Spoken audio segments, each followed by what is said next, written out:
ಶ್ರೀ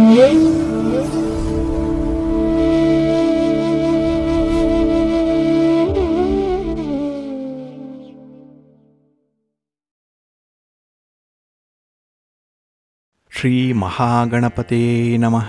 ಶ್ರೀ ಗುರುಭ್ಯೋ ನಮಃ. ಹರಿ ಓಂ. ಶ್ರುತಿ ಸ್ಮೃತಿ ಪುರಾಣಾನಾಂ ಆಲಯಂ ಕರುಣಾಲಯಂ ನಮಾಮಿ ಭಗವತ್ಪಾದಶಂಕರಂ ಲೋಕಶಂಕರಂ. ಪ್ರೀತಿಯ ವೀಕ್ಷಕ ಬಂಧುಗಳೇ, ತಮಗೆಲ್ಲರಿಗೂ ಸಿರಿಗನ್ನಡ ಸುದ್ದಿವಾಹಿನಿಗೆ ಸ್ವಾಗತ. ದಯಾಮಯನಾದಂಥ ಭಗವಂತನ ಅನುಗ್ರಹ ತಮ್ಮೆಲ್ಲರಿಗೆ ಪ್ರಾಪ್ತಿಯಾಗಲಿ, ತಮ್ಮೆಲ್ಲರ ಜೀವನ ಆರೋಗ್ಯದಾಯಕವಾಗಿರಲಿ, ಸಂತೃಪ್ತಿದಾಯಕವಾಗಿರಲಿ ಎಂದು ಭಗವಂತನಲ್ಲಿ ಪ್ರಾರ್ಥನೆಯನ್ನು ಮಾಡ್ತಾ ಈ ದಿನದ ಪಂಚಾಂಗ ಫಲವನ್ನು ನೋಡೋಣ. ಹಾಗೆ ದ್ವಾದಶ ರಾಶಿಯವರ ಗೋಚಾರ ಫಲಾಫಲಗಳು ಹೇಗಿವೆ ಅನ್ನೋದನ್ನು ಕೂಡ ತಿಳಿಯೋಣ. ಇನ್ನು ಈ ದಿನದ ವಿಶೇಷ ಕಾರ್ಯಕ್ರಮವನ್ನು ನಾವು ಪ್ರತ್ಯೇಕವಾಗಿ ನೋಡೋಣ ಬನ್ನಿ. ಈ ದಿನ ಹುಟ್ಟುಹಬ್ಬವನ್ನು ಆಚರಿಸ್ಕೊಳ್ತಾ ಇರುವಂಥ ತಮಗೆಲ್ಲರಿಗೂ ಕೂಡ ಹುಟ್ಟುಹಬ್ಬದ ಶುಭಾಶಯಗಳು. ಹಾಗೆ ಈ ದಿನಾಂಕದಂದು ವಿವಾಹವಾಗಿರುವಂಥ ದಂಪತಿಗಳಿಗೂ ಕೂಡ ವಿವಾಹ ವಾರ್ಷಿಕೋತ್ಸವದ ಶುಭಾಶಯಗಳನ್ನು ಹೇಳ್ತಾ ಭಗವಂತ ತಮಗೆಲ್ಲರಿಗೂ ಕೂಡ ಸಕಲ ಸನ್ಮಂಗಳಗಳನ್ನು ಕರುಣಿಸಲಿ ಅಂತ ಹೇಳಿ ಸಿರಿಗನ್ನಡ ಸುದ್ದಿವಾಹಿನಿಯ ಪರವಾಗಿ ಪ್ರಾರ್ಥಿಸುತ್ತೇನೆ. ಪ್ರೀತಿಯ ವೀಕ್ಷಕ ಬಂಧುಗಳೇ, ಈ ದಿನ 2025 ಜುಲೈ ತಿಂಗಳ 5ನೇ ತಾರೀಕು ಸ್ಥಿರವಾಸರ ಅಂದರೆ ಶನಿವಾರ. ಈ ಶನಿವಾರದ ನಿತ್ಯ ಪಂಚಾಂಗ ಫಲ ಹೇಗಿದೆ ನೋಡೋಣ ಬನ್ನಿ. ಶ್ರೀ ವಿಶ್ವಾವಸು ನಾಮ ಸಂವತ್ಸರೆ ಉತ್ತರಾಯಣೆ ಗ್ರೀಷ್ಮ ಋತು ಆಷಾಢ ಮಾಸ ಶುಕ್ಲ ಪಕ್ಷದ ದಶಮಿಯ ತಿಥಿ ಈ ದಿನ ಇದೆ. ಇದು ಈ ದಿನ ಸಂಜೆ 6 ಗಂಟೆ 1 ನಿಮಿಷದವರೆಗೆ ಇರಲಿದೆ. ನಂತರ ಏಕಾದಶಿ ಆರಂಭ ಆಗುತ್ತೆ. ಈ ದಿನದ ನಕ್ಷತ್ರ ಸ್ವಾತಿ ನಕ್ಷತ್ರ. ಇದು ಈ ದಿನ ರಾತ್ರಿ 7 ಗಂಟೆ 46 ನಿಮಿಷದವರೆಗೆ ಇರಲಿದೆ. ನಂತರ ವಿಶಾಖ ನಕ್ಷತ್ರ ಆರಂಭ ಆಗುತ್ತೆ. ಈ ದಿನದ ಕರಣ ಪೂರ್ವಕರಣ ತೈತಿಲ. ಇದು ಈ ದಿನ ಬೆಳಿಗ್ಗೆ 5 ಗಂಟೆ 47 ನಿಮಿಷದವರೆಗೆ ಇರಲಿದೆ. ನಂತರ ಉತ್ತರ ಕರಣ ಗರಜ ಆರಂಭ ಆಗುತ್ತೆ. ಈ ದಿನದ ಯೋಗ ಸಿದ್ಧಿಯೋಗ. ಇದು ಈ ದಿನ ರಾತ್ರಿ 8 ಗಂಟೆ 35 ನಿಮಿಷದವರೆಗೆ ಇರಲಿದೆ. ನಂತರ ಸಾಧ್ಯ ಯೋಗ ಆರಂಭ ಆಗುತ್ತೆ. ಈ ದಿನ ದಿಕ್ಷೂಲೆ ಇರುವಂಥದ್ದು ಪೂರ್ವ ದಿಕ್ಕಿಗೆ. ಇನ್ನು ಈ ದಿನ ಸೂರ್ಯ ಇರುವಂಥ ರಾಶಿ ಮಿಥುನ, ಚಂದ್ರ ಇರುವಂಥ ರಾಶಿ ತುಲಾ. ಹಾಗೆ ಈ ದಿನ ರಾಹುಕಾಲ ಇರುವಂಥ ಸಮಯ ಈ ದಿನ ಬೆಳಿಗ್ಗೆ 9 ಗಂಟೆ 15 ನಿಮಿಷದಿಂದ ಬೆಳಿಗ್ಗೆ 10 ಗಂಟೆ 50 ನಿಮಿಷದವರೆಗೆ. ಗುಳಿಕ ಕಾಲ ಈ ದಿನ ಬೆಳಿಗ್ಗೆ 6 ಗಂಟೆ 3 ನಿಮಿಷದಿಂದ ಬೆಳಿಗ್ಗೆ 7 ಗಂಟೆ 39 ನಿಮಿಷದವರೆಗೆ. ಇನ್ನು ಯಮಗಂಡ ಕಾಲ ಈ ದಿನ ಮಧ್ಯಾಹ್ನ 2 ಗಂಟೆ 3 ನಿಮಿಷದಿಂದ ಅಪರಾಹ್ನ 3 ಗಂಟೆ 39 ನಿಮಿಷದವರೆಗೆ ಯಮಗಂಡ ಕಾಲ ಇರಲಿದೆ. ಇನ್ನು ಈ ದಿನ ದುಷ್ಟ ಮುಹೂರ್ತ ಇರುವಂಥ ಸಮಯ ಈ ದಿನ ಬೆಳಿಗ್ಗೆ 7 ಗಂಟೆ 34 ನಿಮಿಷದಿಂದ ಬೆಳಿಗ್ಗೆ 8 ಗಂಟೆ 26 ನಿಮಿಷದವರೆಗೆ ದುಷ್ಟ ಮುಹೂರ್ತದ ಸಮಯ. ಹಾಗಾಗಿ ಈ ಸಮಯದಲ್ಲಿ ಯಾವುದೇ ಪ್ರಯಾಣವನ್ನಾಗಲಿ ಯಾವುದೇ ಶುಭ ಕಾರ್ಯಗಳನ್ನಾಗಲಿ ಆರಂಭ ಮಾಡಬೇಡಿ.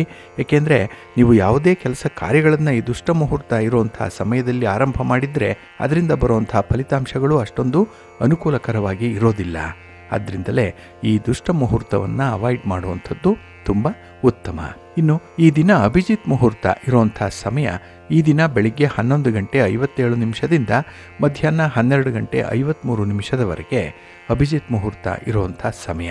ಹಾಗೆ ಈ ದಿನ ವಿಶೇಷವಾಗಿ ಅಮೃತ ಕಾಲ ಇರುವಂಥ ಸಮಯ ಈ ದಿನ ಬೆಳಿಗ್ಗೆ 10 ಗಂಟೆ 43 ನಿಮಿಷದಿಂದ ಬೆಳಿಗ್ಗೆ 11 ಗಂಟೆ 58 ನಿಮಿಷದವರೆಗೆ ಅಮೃತ ಕಾಲದ ಸಮಯ. ಇನ್ನು ಈ ದಿನ ಸೂರ್ಯೋದಯ ಆಗುವಂಥ ಸಮಯ ಈ ದಿನ ಪ್ರಾತಃ ಕಾಲ 5 ಗಂಟೆ 56 ನಿಮಿಷಕ್ಕೆ, ಸೂರ್ಯಾಸ್ತ ಸಂಜೆ 6 ಗಂಟೆ 49 ನಿಮಿಷಕ್ಕೆ. ಇನ್ನು ಈ ದಿನ ಚಂದ್ರನ ಬಲ ಇರುವಂಥ ರಾಶಿಗಳು ಅಂತ ಹೇಳಿದ್ರೆ ಮೇಷ, ವೃಷಭ, ಸಿಂಹ, ತುಲಾ, ಧನಸ್ಸು ಮತ್ತು ಮಕರ. ಈ 6 ರಾಶಿಯವರಿಗೆ ಗೋಚಾರದಲ್ಲಿ ಚಂದ್ರನಿಂದ ಶುಭ ಫಲಗಳ ಯೋಗ ಇರುತ್ತೆ. ಇನ್ನು ಉಳಿದ 6 ರಾಶಿಯವರಿಗೆ ಮಿಶ್ರ ಫಲದ ಯೋಗ ಇರುತ್ತೆ. ಅದನ್ನು ಮುಂದೆ ದ್ವಾದಶ ರಾಶಿಯವರ ಗೋಚಾರ ಫಲಗಳನ್ನು ನೋಡುವಂಥ ಸಂದರ್ಭದಲ್ಲಿ ಮತ್ತಷ್ಟು ವಿಚಾರಗಳನ್ನು ತಿಳ್ಕೊಳ್ಳೋಣ. ಇನ್ನು ಈ ದಿನದ ಹೊರದ ಅಧಿಪತಿ ಶನಿ. ಶನಿ ಅಂತ ಹೇಳಿದ್ರೆ ಸ್ಥಿರ. ಅದಕ್ಕಾಗಿಯೇ ಈ ಶನಿವಾರವನ್ನು ಸ್ಥಿರವಾಸರ ಅಂತ ಹೇಳಿ ಕರೀತಾರೆ. ಹಾಗಾಗಿ ಈ ದಿನ ನಾವು ಮಾಡುವಂಥ ಕೆಲಸ ಕಾರ್ಯಗಳು ನಮಗೆ ಸ್ಥಿರವಾದ ಶಾಶ್ವತವಾದ ಫಲಿತಾಂಶವನ್ನು ತರುತ್ತೆ. ಆದರೆ ಕೆಲಸಗಳು ಸ್ವಲ್ಪ ನಿಧಾನ ಆಗ್ಬೋದು. ಏಕೆಂದರೆ ಶನಿ ಮಂದಗತಿಯಲ್ಲಿ ಚಲಿಸುವಂಥವನು, ತುಂಬ ನಿಧಾನ. ಹಾಗಾಗಿಯೇ ಈ ದಿನದ ಫಲಿತಾಂಶಗಳು ಕೂಡ ತುಂಬ ನಿಧಾನ ಆಗುತ್ತೆ. ಹಾಗಾಗಿಯೇ ಕೆಲವೊಂದು ವಿಚಾರಗಳನ್ನು ತುಂಬ ನೀವು ಎಚ್ಚರಿಕೆಯಿಂದಲೇ ಮುಂದುವರಿಸಬೇಕಾಗತ್ತೆ. ಇನ್ನು ನಮ್ಮ ಶ್ರಮಕ್ಕೆ, ನಮ್ಮ ಕರ್ಮಕ್ಕೆ, ನಮ್ಮ ವೃತ್ತಿಗೆ ಶನಿ ಕಾರಕನಾಗಿರುವಂಥವನು. ಹಾಗಾಗಿ ನಾವು ಮಾಡುವಂಥ ಕೆಲಸ ಕಾರ್ಯಗಳಿಗೆ ಎಲ್ಲ ಕಾರಕತ್ವವನ್ನು ಕೊಡುವಂಥವನು, ಪ್ರೇರೇಪಣೆಯನ್ನು ಕೊಡುವಂಥವನು ಶನಿ. ಹಾಗಾಗಿ ಈ ದಿನ ಯಾರು ಶಾಂತಿಯಿಂದ ಸಹನೆಯಿಂದ ಕೆಲಸ ಕಾರ್ಯಗಳನ್ನು ಮುಂದುವರಿಸ್ತಾರೆ ಅಂಥವ್ರಿಗೆ ತುಂಬ ಉತ್ತಮವಾದಂತಹ ಫಲಗಳು ಸಿಕ್ಕತ್ತೆ. ಹಾಗೆ ನಿಮ್ಮ ವ್ಯಾಪಾರ ವ್ಯವಹಾರಗಳಲ್ಲೂ ಕೂಡ ಪ್ರಗತಿ ಸಮಾಧಾನಕರವಾಗಿರುತ್ತೆ. ಹಾಗಾಗಿ ಈ ದಿನ ಶನಿಯಿಂದ ಕೆಲಸ ಕಾರ್ಯಗಳು ನಿಧಾನ ಆದರೂ ಕೂಡ ಅದು ಶಾಶ್ವತವಾದ ಫಲಗಳನ್ನು ತರುತ್ತೆ. ಕೆಲವರು ನೋಡಿ ಆಧ್ಯಾತ್ಮಿಕ ಸಾಧನೆಯನ್ನು ಮಾಡ್ತಾರೆ. ಅಂದರೆ ಈ ಸಾಧನೆ ಅವರ ಜೀವಿತದ ಕೊನೆಯವರೆಗೂ ಕೂಡ ಇರುತ್ತೆ. ಹಾಗಾಗಿ ಅದು ಶಾಶ್ವತವಾಗಿರುವಂಥ ಒಂದು ವಿದ್ಯೆ. ಈ ಆಧ್ಯಾತ್ಮಿಕ ಸಾಧನೆ ಅನ್ನುವಂಥದ್ದು ಇದನ್ನು ಈ ದಿನ ಮುಂದುವರಿಸಲಿಕ್ಕೆ ಅತ್ಯುತ್ತಮವಾದಂಥ ಸಮಯ ಇದೆ. ಹಾಗೆ ಕೆಲವರು ತಂತ್ರವಿದ್ಯೆಯನ್ನು ಕಲಿತಾರೆ. ಯಂತ್ರ ಮಂತ್ರ ತಂತ್ರ ಇತ್ಯಾದಿ ವಿದ್ಯೆಗಳನ್ನು ಕಲಿಯುವಂಥವ್ರಿಗೂ ಕೂಡ ಈ ದಿನ ತುಂಬ ಪ್ರಶಸ್ತವಾಗಿರುವಂಥದ್ದು. ಹಾಗೆ ಈ ದಿನದ ಎಲ್ಲ ಕೆಲಸ ಕಾರ್ಯಗಳನ್ನು ನೀವು ಆದಷ್ಟು ಗುರುಹೋರಾದಲ್ಲಿ ಆರಂಭ ಮಾಡಿದ್ರೆ ಅತ್ಯುತ್ತಮವಾದ ಫಲಗಳೇನೋ ಸಿಕ್ಕತ್ತೆ. ಈ ದಿನ ಗುರುಹೋರ ಇರುವಂಥ ಸಮಯ ಈ ದಿನ ಬೆಳಿಗ್ಗೆ 7 ಗಂಟೆಯಿಂದ ಬೆಳಿಗ್ಗೆ 8 ಗಂಟೆ 4 ನಿಮಿಷದವರೆಗೆ, ಹಾಗೆ ಮಧ್ಯಾಹ್ನ 2 ಗಂಟೆ 31 ನಿಮಿಷದಿಂದ ಮಧ್ಯಾಹ್ನ 3 ಗಂಟೆ 35 ನಿಮಿಷದವರೆಗೆ, ಹಾಗೆ ರಾತ್ರಿ 9 ಗಂಟೆ 36 ನಿಮಿಷದಿಂದ ರಾತ್ರಿ 10 ಗಂಟೆ 31 ನಿಮಿಷದವರೆಗೆ ಗುರುಹೋರ ಇರುವಂಥ ಸಮಯ. ಇದನ್ನು ನೀವು ಸ್ವಲ್ಪ ನೋಡಿಕೊಂಡು ಮುಂದುವರಿಸಿ ಒಳ್ಳೆಯದಾಗುತ್ತೆ. ಹಾಗೆ ಈ ದಿನ ಇರುವಂಥ ಶನಿ ಹೋರಾದಲ್ಲಿ ನಿಮ್ಮ ಕೆಲಸ ಕಾರ್ಯಗಳು ಆರಂಭ ಆದರೆ ಈಗಾಗಲೇ ಹೇಳಿದಿರೋ ಹಾಗೆ ಕೆಲಸಗಳು ನಿಧಾನವಾಗಿ ನಡೆಯುತ್ತೆ, ಫಲಿತಾಂಶಗಳು ಬೇಗ ಸಿಕ್ಕಲ್ಲ. ಅದಕ್ಕಾಗಿಯೇ ಕೆಲವೊಂದು ಪ್ರಮುಖವಾದಂಥ ವಿಚಾರಗಳನ್ನು ಆದಷ್ಟು ಈ ದಿನ ಇರುವಂಥ ಶನಿ ಹೋರಾದಲ್ಲಿ ಆರಂಭ ಮಾಡಬೇಡಿ. ಹಾಗಾಗಿ ಶನಿ ಹೋರ ಇರುವಂಥ ಸಮಯ ಈ ದಿನ ಪ್ರಾತಃ ಕಾಲ 5 ಗಂಟೆ 55 ನಿಮಿಷದಿಂದ ಬೆಳಿಗ್ಗೆ 7 ಗಂಟೆಯವರೆಗೆ, ಇನ್ನು ಮಧ್ಯಾಹ್ನ 1 ಗಂಟೆ 26 ನಿಮಿಷದಿಂದ ಮಧ್ಯಾಹ್ನ 2 ಗಂಟೆ 31 ನಿಮಿಷದವರೆಗೆ, ಹಾಗೆ ರಾತ್ರಿ 8 ಗಂಟೆ 40 ನಿಮಿಷದಿಂದ ರಾತ್ರಿ 9 ಗಂಟೆ 36 ನಿಮಿಷದವರೆಗೆ ಶನಿ ಹೋರ ಇರುವಂಥ ಸಮಯ. ಇದನ್ನು ಸ್ವಲ್ಪ ಅವಾಯ್ಡ್ ಮಾಡ್ಕೊಳ್ಳಿ, ಒಳ್ಳೆಯದಾಗತ್ತೆ. ಹಾಗೆ ಬಂಧುಗಳೇ, ಈ ದಿನ ಇರುವಂಥ ಕುಜ ಹೋರ ತುಂಬ ಚೆನ್ನಾಗಿದೆ. ಅದರಲ್ಲೂ ತುಂಬ ಫೇವರಬಲ್ ಆಗೇ ಇರುವಂಥದ್ದು. ಇನ್ನು ಈ ಸ್ಥಿರಾಸ್ತಿಯ ವಿಚಾರವಾಗಿ ಜಮೀನು ಮನೆ ಕಟ್ಟಡ ಇತ್ಯಾದಿ ವಿಚಾರದಲ್ಲಿ ಯಾವುದೇ ತಂಟೆ ತಾಪತ್ರಯಗಳಿದ್ದರೆ ಅದನ್ನು ಪರಿಹರಿಸ್ಕೊಳ್ಳಿಕ್ಕೆ ಈ ದಿನ ಸೂಕ್ತವಾಗಿರುವಂಥದ್ದು. ಇನ್ನು ಈ ಸಂದರ್ಭದಲ್ಲಿ ನಿಮ್ಮ ಕೃಷಿ ಭೂಮಿಯಲ್ಲಿ ಯಾವುದೇ ರೀತಿಯ ಚಟುವಟಿಕೆಗಳನ್ನು ಆರಂಭ ಮಾಡಬೇಕು ಅಂತಿದ್ರೂ ಈ ವರ್ಷದಲ್ಲಿ ಒಳ್ಳೆಯ ಮುಹೂರ್ತದಲ್ಲಿ ಅದನ್ನು ಆರಂಭ ಮಾಡಿ. ಈ ಸಲ ನಿಮಗೆ ಅತ್ಯುತ್ತಮವಾದಂಥ ಬಂಪರ್ ಸಿಕ್ಕುವಂಥ ಸಾಧ್ಯತೆಗಳು ಕೂಡ ಇರುತ್ತೆ. ಹಾಗೆ ಈ ದಿನ ಇರುವಂಥ ಕುಜಹೋರದಲ್ಲಿ ನೀವು ಈ ಜಮೀನಿಗೆ ಸಂಬಂಧಪಟ್ಟಂತಹ ತಂಟೆ ತಕರಾರುಗಳು ಯಾವುದೇ ಇದ್ದರೂ, ನ್ಯಾಯಾಲಯದ ಪ್ರಕರಣಗಳಿದ್ರೂ ಕೂಡ ಅದನ್ನು ಫಾಲೋ ಅಪ್ ಮಾಡಲಿಕ್ಕೂ ಕೂಡ ಅನುಕೂಲ ಇರುತ್ತೆ. ಇನ್ನು ಕೆಲವೊಂದು ಸಾಹಸದ ಕೆಲಸಗಳನ್ನು ಮಾಡುವಂಥ ಇಲಾಖೆಗಳಿದೆ. ಪೊಲೀಸ್ ಇಲಾಖೆ, ಮಿಲಿಟರಿ ಇಲಾಖೆ, ಅಗ್ನಿಶಾಮಕ ದಳ ಇತ್ಯಾದಿ ಇಲಾಖೆಗಳಲ್ಲಿ ಕೆಲಸ ಮಾಡುವಂಥವ್ರಿಗೆ ತುಂಬ ಅನುಕೂಲ ಇರುತ್ತೆ. ಹಾಗೆ ಈ ಸಂದರ್ಭದಲ್ಲಿ ಕುಜಹೋರದಿಂದ ಈ ಸ್ಥಿರಾಸ್ತಿಗೆ ಸಂಬಂಧಪಟ್ಟಂತಹ ವಿಚಾರಗಳಲ್ಲಿ ಅನುಕೂಲಗಳು ಸಿಕ್ಕುವಂಥದ್ದು, ಪಿತ್ರಾರ್ಜಿತವಾಗಿ ಆಸ್ತಿ ಸಿಕ್ಕುವಂಥದ್ದು ಕೂಡ ಈ ದಿನ ಇರುತ್ತೆ. ಹಾಗಾಗಿ ಈ ಒಂದು ನಿಟ್ಟಿನಲ್ಲಿ ಒಂದು ಚರ್ಚೆ ಮಾತುಕತೆಯಾದರೂ ಕೂಡ ನಡೆಯುತ್ತೆ. ಹಾಗಾಗಿ ಕುಜಹೋರ ಇರುವಂಥ ಸಮಯ ಈ ದಿನ ಬೆಳಿಗ್ಗೆ 8 ಗಂಟೆ 4 ನಿಮಿಷದಿಂದ ಬೆಳಿಗ್ಗೆ 9 ಗಂಟೆ 9 ನಿಮಿಷದವರೆಗೆ, ಇನ್ನು ಅಪರಾಹ್ನ 3 ಗಂಟೆ 35 ನಿಮಿಷದಿಂದ ಅಪರಾಹ್ನ 4 ಗಂಟೆ 40 ನಿಮಿಷದವರೆಗೆ, ಹಾಗೆ ರಾತ್ರಿ 10 ಗಂಟೆ 31 ನಿಮಿಷದಿಂದ ರಾತ್ರಿ 11 ಗಂಟೆ 27 ನಿಮಿಷದವರೆಗೆ ಕುಜಹೋರ ಇರುವಂಥ ಸಮಯ. ಇದು ಫೇವರಬಲ್ ಆಗಿರುತ್ತೆ, ಅನುಸರಣೆ ಮಾಡ್ಬೋದು. ಹಾಗೆ ಈ ದಿನ ಇರುವಂಥ ರವಿ ಹೋರವನ್ನು ಸ್ವಲ್ಪ ಅವಾಯ್ಡ್ ಮಾಡಬೇಕಾಗತ್ತೆ. ಏಕೆಂದರೆ ಈ ರಾಜಕಾರಣಿಗಳಿಗೆ ಈ ದಿನದ ಚಟುವಟಿಕೆಗಳು ಅಷ್ಟೊಂದು ಅನುಕೂಲವನ್ನು ತರಲ್ಲ, ಪ್ರಯಾಣದ ಉದ್ದೇಶ ಕೂಡ ಈಡೇರಲ್ಲ. ಅದಕ್ಕಾಗಿಯೇ ಆದಷ್ಟು ನೀವು ಈ ರವಿ ಹೋರವನ್ನು ಅವಾಯ್ಡ್ ಮಾಡಬೇಕು ಈ ಶನಿವಾರದಲ್ಲಿ. ಹಾಗೆ ಭಾನುವಾರದಲ್ಲಿ ನೀವು ಶನಿ ಹೋರವನ್ನು ಅವಾಯ್ಡ್ ಮಾಡಬೇಕಾಗತ್ತೆ. ಹಾಗಾಗಿ ಈ ದಿನ ರವಿ ಹೋರ ಇರುವಂಥ ಸಮಯ ಬೆಳಿಗ್ಗೆ 9 ಗಂಟೆ 9 ನಿಮಿಷದಿಂದ ಬೆಳಿಗ್ಗೆ 10 ಗಂಟೆ 13 ನಿಮಿಷದವರೆಗೆ, ಇನ್ನು ಅಪರಾಹ್ನ 4 ಗಂಟೆ 40 ನಿಮಿಷದಿಂದ ಸಂಜೆ 5 ಗಂಟೆ 44 ನಿಮಿಷದವರೆಗೆ, ಹಾಗೆ ರಾತ್ರಿ 11 ಗಂಟೆ 27 ನಿಮಿಷದಿಂದ ರಾತ್ರಿ 12 ಗಂಟೆ 23 ನಿಮಿಷದವರೆಗೆ ರವಿ ಹೋರ ಇರುವಂಥ ಸಮಯ. ಇದನ್ನು ನೀವು ಸ್ವಲ್ಪ ಅವಾಯ್ಡ್ ಮಾಡ್ಕೊಳ್ಳಿ, ಒಳ್ಳೆಯದಾಗತ್ತೆ. ಹಾಗಾಗಿ ಬಂಧುಗಳೇ, ನಿಮ್ಮ ಕೆಲಸ ಕಾರ್ಯಗಳನ್ನು ಒಳ್ಳೆಯ ಸಮಯದಲ್ಲಿ ಆರಂಭ ಮಾಡಿ. ಒಳ್ಳೆಯ ಮುಹೂರ್ತ ಯಾವುದಿದೆ ಅನ್ನೋದನ್ನು ಮೊದಲು ನೀವು ಖಚಿತಪಡಿಸ್ಕೊಳ್ಳಿ. ತದನಂತರದಲ್ಲಿ ನಿಮ್ಮ ಒಂದು ಯೋಜನೆಯನ್ನು ಸಿದ್ಧಪಡಿಸಿಕೊಂಡು ಅದರಂತೆ ಪಂಚಾಂಗವನ್ನು ಅನುಸರಣೆ ಮಾಡಿ ನಿಮ್ಮ ಚಟುವಟಿಕೆಗಳನ್ನು ಆರಂಭ ಮಾಡಿ. ಸಿರಿಗನ್ನಡ ಸುದ್ದಿವಾಹಿನಿ ಪ್ರತಿನಿತ್ಯ ಪ್ರಸಾರ ಮಾಡುವಂಥ ಈ ಪಂಚಾಂಗದ ವಿವರಗಳನ್ನು ಕೇಳಿಸ್ಕೊಳ್ಳಿ. ಇದರಲ್ಲಿ ನಿಮಗೆ ಬೇಕಾದಂತಹ ಮಾಹಿತಿಗಳು ಸಿಕ್ಕತ್ತೆ. ಅದನ್ನು ನೀವು ಅನುಸರಣೆ ಮಾಡೋದ್ರಿಂದ ನಿಮ್ಮ ಪ್ರಯತ್ನ ಯಶಸ್ವಿಯಾಗುತ್ತೆ. ನೀವು ಅಂದುಕೊಂಡಂತಹ ಫಲಿತಾಂಶವನ್ನು ಪಡ್ಕೊಳ್ಳಿಕ್ಕೆ ಇದು ಸಹಕಾರಿಯಾಗಿರುತ್ತೆ, ಒಳ್ಳೆಯದಾಗುತ್ತೆ. ಬಂಧುಗಳೇ, ಈ ದಿನ ಜುಲೈ ತಿಂಗಳ 5ನೇ ತಾರೀಕು, ಬಹಳ ವಿಶೇಷವಾದಂತಹ ದಿನ. ಸ್ಥಿರವಾಸರ ಶನಿವಾರ ಇದು. ಅದರಲ್ಲೂ ಚಂದ್ರ ತುಲಾ ರಾಶಿಯಲ್ಲಿದ್ದಾಗ ಗುರು ಅದರ ದೃಷ್ಟಿಯಲ್ಲಿರ್ತಾನೆ. ಹಾಗಾಗಿ ಜುಲೈ 24ನೇ ತಾರೀಕು ಕುಜ ಮತ್ತು ಕೇತು ಒಂದೇ ಮಟ್ಟದಲ್ಲಿ ಇರ್ತಾರೆ. ಈ ಅವಧಿಯಲ್ಲಿ ಶನಿ ಮೀನರಾಶಿಯಲ್ಲಿದ್ದು ಕುಜನ ದೋಷೆಯಲ್ಲಿ ಷಷ್ಠಾಷ್ಟಕ ಯೋಗವನ್ನು ಉಂಟು ಮಾಡ್ತಾ ಇದ್ದಾನೆ. ಈ ಯೋಗವನ್ನು ಅಶುಭ ಅಂತ ಹೇಳೇನೆ ಪರಿಗಣಿಸುವಂಥದ್ದು ಇದೆ ಜ್ಯೋತಿಷ್ಯ ಶಾಸ್ತ್ರದಲ್ಲಿ. ಅದಕ್ಕಾಗಿಯೇ ಜ್ಯೋತಿಷ್ಯ ಶಾಸ್ತ್ರಜ್ಞರ ಪ್ರಕಾರ ಅಂಥ ಯೋಗಗಳು ಭೂಮಿಯ ಮೇಲೆ ಪ್ರಮುಖವಾದಂತಹ ನೈಸರ್ಗಿಕ ಬದಲಾವಣೆಗಳನ್ನು ಉಂಟು ಮಾಡುತ್ತೆ. ಈ ಯೋಗ ಜುಲೈ 28ನೇ ತಾರೀಕಿನವರೆಗೆ ಪರಿಣಾಮಕಾರಿಯಾಗಿರುತ್ತೆ. ಹಾಗಾಗಿ ಈ ಜಗತ್ತಿನಲ್ಲಿ ಅನಿಶ್ಚಿತತೆ ಮತ್ತು ಭಯದ ವಾತಾವರಣ ಉಂಟಾಗುತ್ತೆ ಅನ್ನುವಂಥ ಒಂದು ವಿಚಾರವನ್ನು ನುಡಿದಿದ್ದಾರೆ. ಆದ್ದರಿಂದಲೇ ಈ ಅವಧಿಯಲ್ಲಿ ತುಂಬ ಜಾಗರೂಕರಾಗಿರಬೇಕು ಮತ್ತು ವೈಜ್ಞಾನಿಕ ವಿಧಾನವನ್ನು ಹೊಂದಿರಬೇಕು ಅನ್ನುವಂಥ ನಿಲುವನ್ನು ತೆಗೆದುಕೊಳ್ಳಲಿಕ್ಕೆ ನೀವು ಸಿದ್ಧರಾಗಿರಬೇಕು.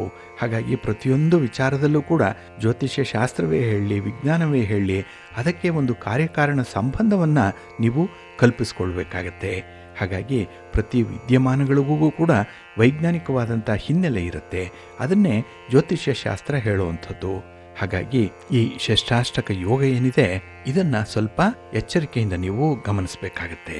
ಇಲ್ಲಿ ಇನ್ನೊಂದು ವಿಶೇಷತೆಯನ್ನು ನೀವು ಗಮನಿಸಬೇಕು. ಇಲ್ಲಿ ಕುಜನ ಜೊತೆಯಲ್ಲಿ ಕೇತು ಸ್ಥಿತನಾಗಿರ್ತಾನೆ. ಕುಜ ಮತ್ತು ಕೇತು ಇಬ್ಬರೂ ಕೂಡ ಸಿಂಹರಾಶಿಯಲ್ಲಿರ್ತಾರೆ. ಈ ಕಡೆ ಶನಿ ಮೀನ ರಾಶಿಯಲ್ಲಿರ್ತಾನೆ. ಹಾಗಾಗಿ ಶನಿಯಿಂದ ಈ ಕುಜ ಇರುವಂಥ ಮನೆ 6ನೇ ಮನೆ, ಹಾಗೆ ಕುಜ ಇರುವಂಥ ಮನೆಯಿಂದ ಶನಿ ಇರುವಂಥ ಮನೆ 8ನೇ ಮನೆ. ಹಾಗಾಗಿ ಈ ಷಷ್ಠ ಅಷ್ಟಕ ಅಂದರೆ 6 ಮತ್ತು 8 ಈ ದೃಷ್ಟಿ ಏನಿದೆ ಇದು ಬಹಳ ವಿಶೇಷವಾಗಿ ಅಶುಭ ಯೋಗವನ್ನು ತರುವಂಥ ಸಂದರ್ಭ. ಸ್ವಲ್ಪ ಜಾಗ್ರತೆ. ಹಾಗಾಗಿ ಪ್ರಯಾಣ ಮಾಡುವಂಥ ಸಂದರ್ಭದಲ್ಲಿ ವಾಹನವನ್ನು ಸುಸ್ಥಿತಿಯಲ್ಲಿ ಇಟ್ಕೊಳ್ಳಿ. ಬೇರೆಯವರ ವಾಹನವನ್ನು ಓಡಿಸಬೇಡಿ. ಹಾಗೆ ಈ ಯಾವುದೇ ಸ್ಪರ್ಧೆ, ಯಾವುದೇ ಒಂದು ಪೈಪೋಟಿ, ಒಂದು ಕಾಂಪಿಟೇಷನ್ ಅನ್ನುವಂಥದ್ದು ಇದ್ದರೆ ಅದರಲ್ಲಿ ನೀವು ಪ್ರಾಮಾಣಿಕವಾಗಿ ಭಾಗವಹಿಸಬೇಕಾಗತ್ತೆ. ಎಲ್ಲೂ ಕೂಡ ಒಂದು ಕಟ್ ಶಾರ್ಟ್ ಮೆಥಡ್ ಅನ್ನುವಂಥದ್ದು ನಿಮಗೆ ಇರಲ್ಲ. ಬೈಪಾಸಲ್ಲಿ ಹೋಗಬೇಡಿ. ಯಾವುದೇ ಸಂದರ್ಭ ಬಂದರೂ ಕೂಡ ನೀವು ರಾಜಾರೋಷವಾಗಿ ಹೆದ್ದಾರಿಯಲ್ಲೇ ಧೈರ್ಯದಿಂದ ತಲೆ ಎತ್ತಿ ಮುನ್ನಡಿಬೇಕಾಗತ್ತೆ. ಹಾಗಾಗಿ ಇಲ್ಲಿ ಕಪಟ, ಮೋಸ, ವಂಚನೆ, ಸುಳ್ಳು ಹೇಳುವಂಥದ್ದು, ಹಾಗೆ ಒಬ್ಬರಿಂದ ಯಾವುದೇ ರೀತಿಯ ಆಸ್ತಿ ಪಾಸ್ತಿ ಹಣವನ್ನು ಕಸಿದುಕೊಳ್ಳುವಂಥ ಒಂದು ಪ್ರಯತ್ನ, ಇಂಥದ್ದನ್ನು ಈ ಸಂದರ್ಭದಲ್ಲಿ ಮಾಡಿದ್ರೆ ಅದಕ್ಕೆ 2ರಷ್ಟು ದಂಡವನ್ನು ತೆರಬೇಕಾಗತ್ತೆ. ಹಾಗಾಗಿನೇ ಸ್ವಲ್ಪ ಎಚ್ಚರಿಕೆಯಿಂದ ಇರಿ. ಹಾಗೆ ಈ ಸಂದರ್ಭದಲ್ಲೇ ಚಾತುರ್ಮಾಸ ಆರಂಭ ಆಗಿಬಿಟ್ಟಿರುತ್ತೆ. ಅದರಲ್ಲೂ ಆಷಾಢ ಮಾಸ ಇರುವಂಥ ಸಂದರ್ಭದಲ್ಲಿ ನೀವು ದಾನ ಧರ್ಮಾದಿಗಳನ್ನು ಮಾಡಲಿಕ್ಕೆ ತುಂಬ ಅವಕಾಶಗಳಿರುತ್ತೆ.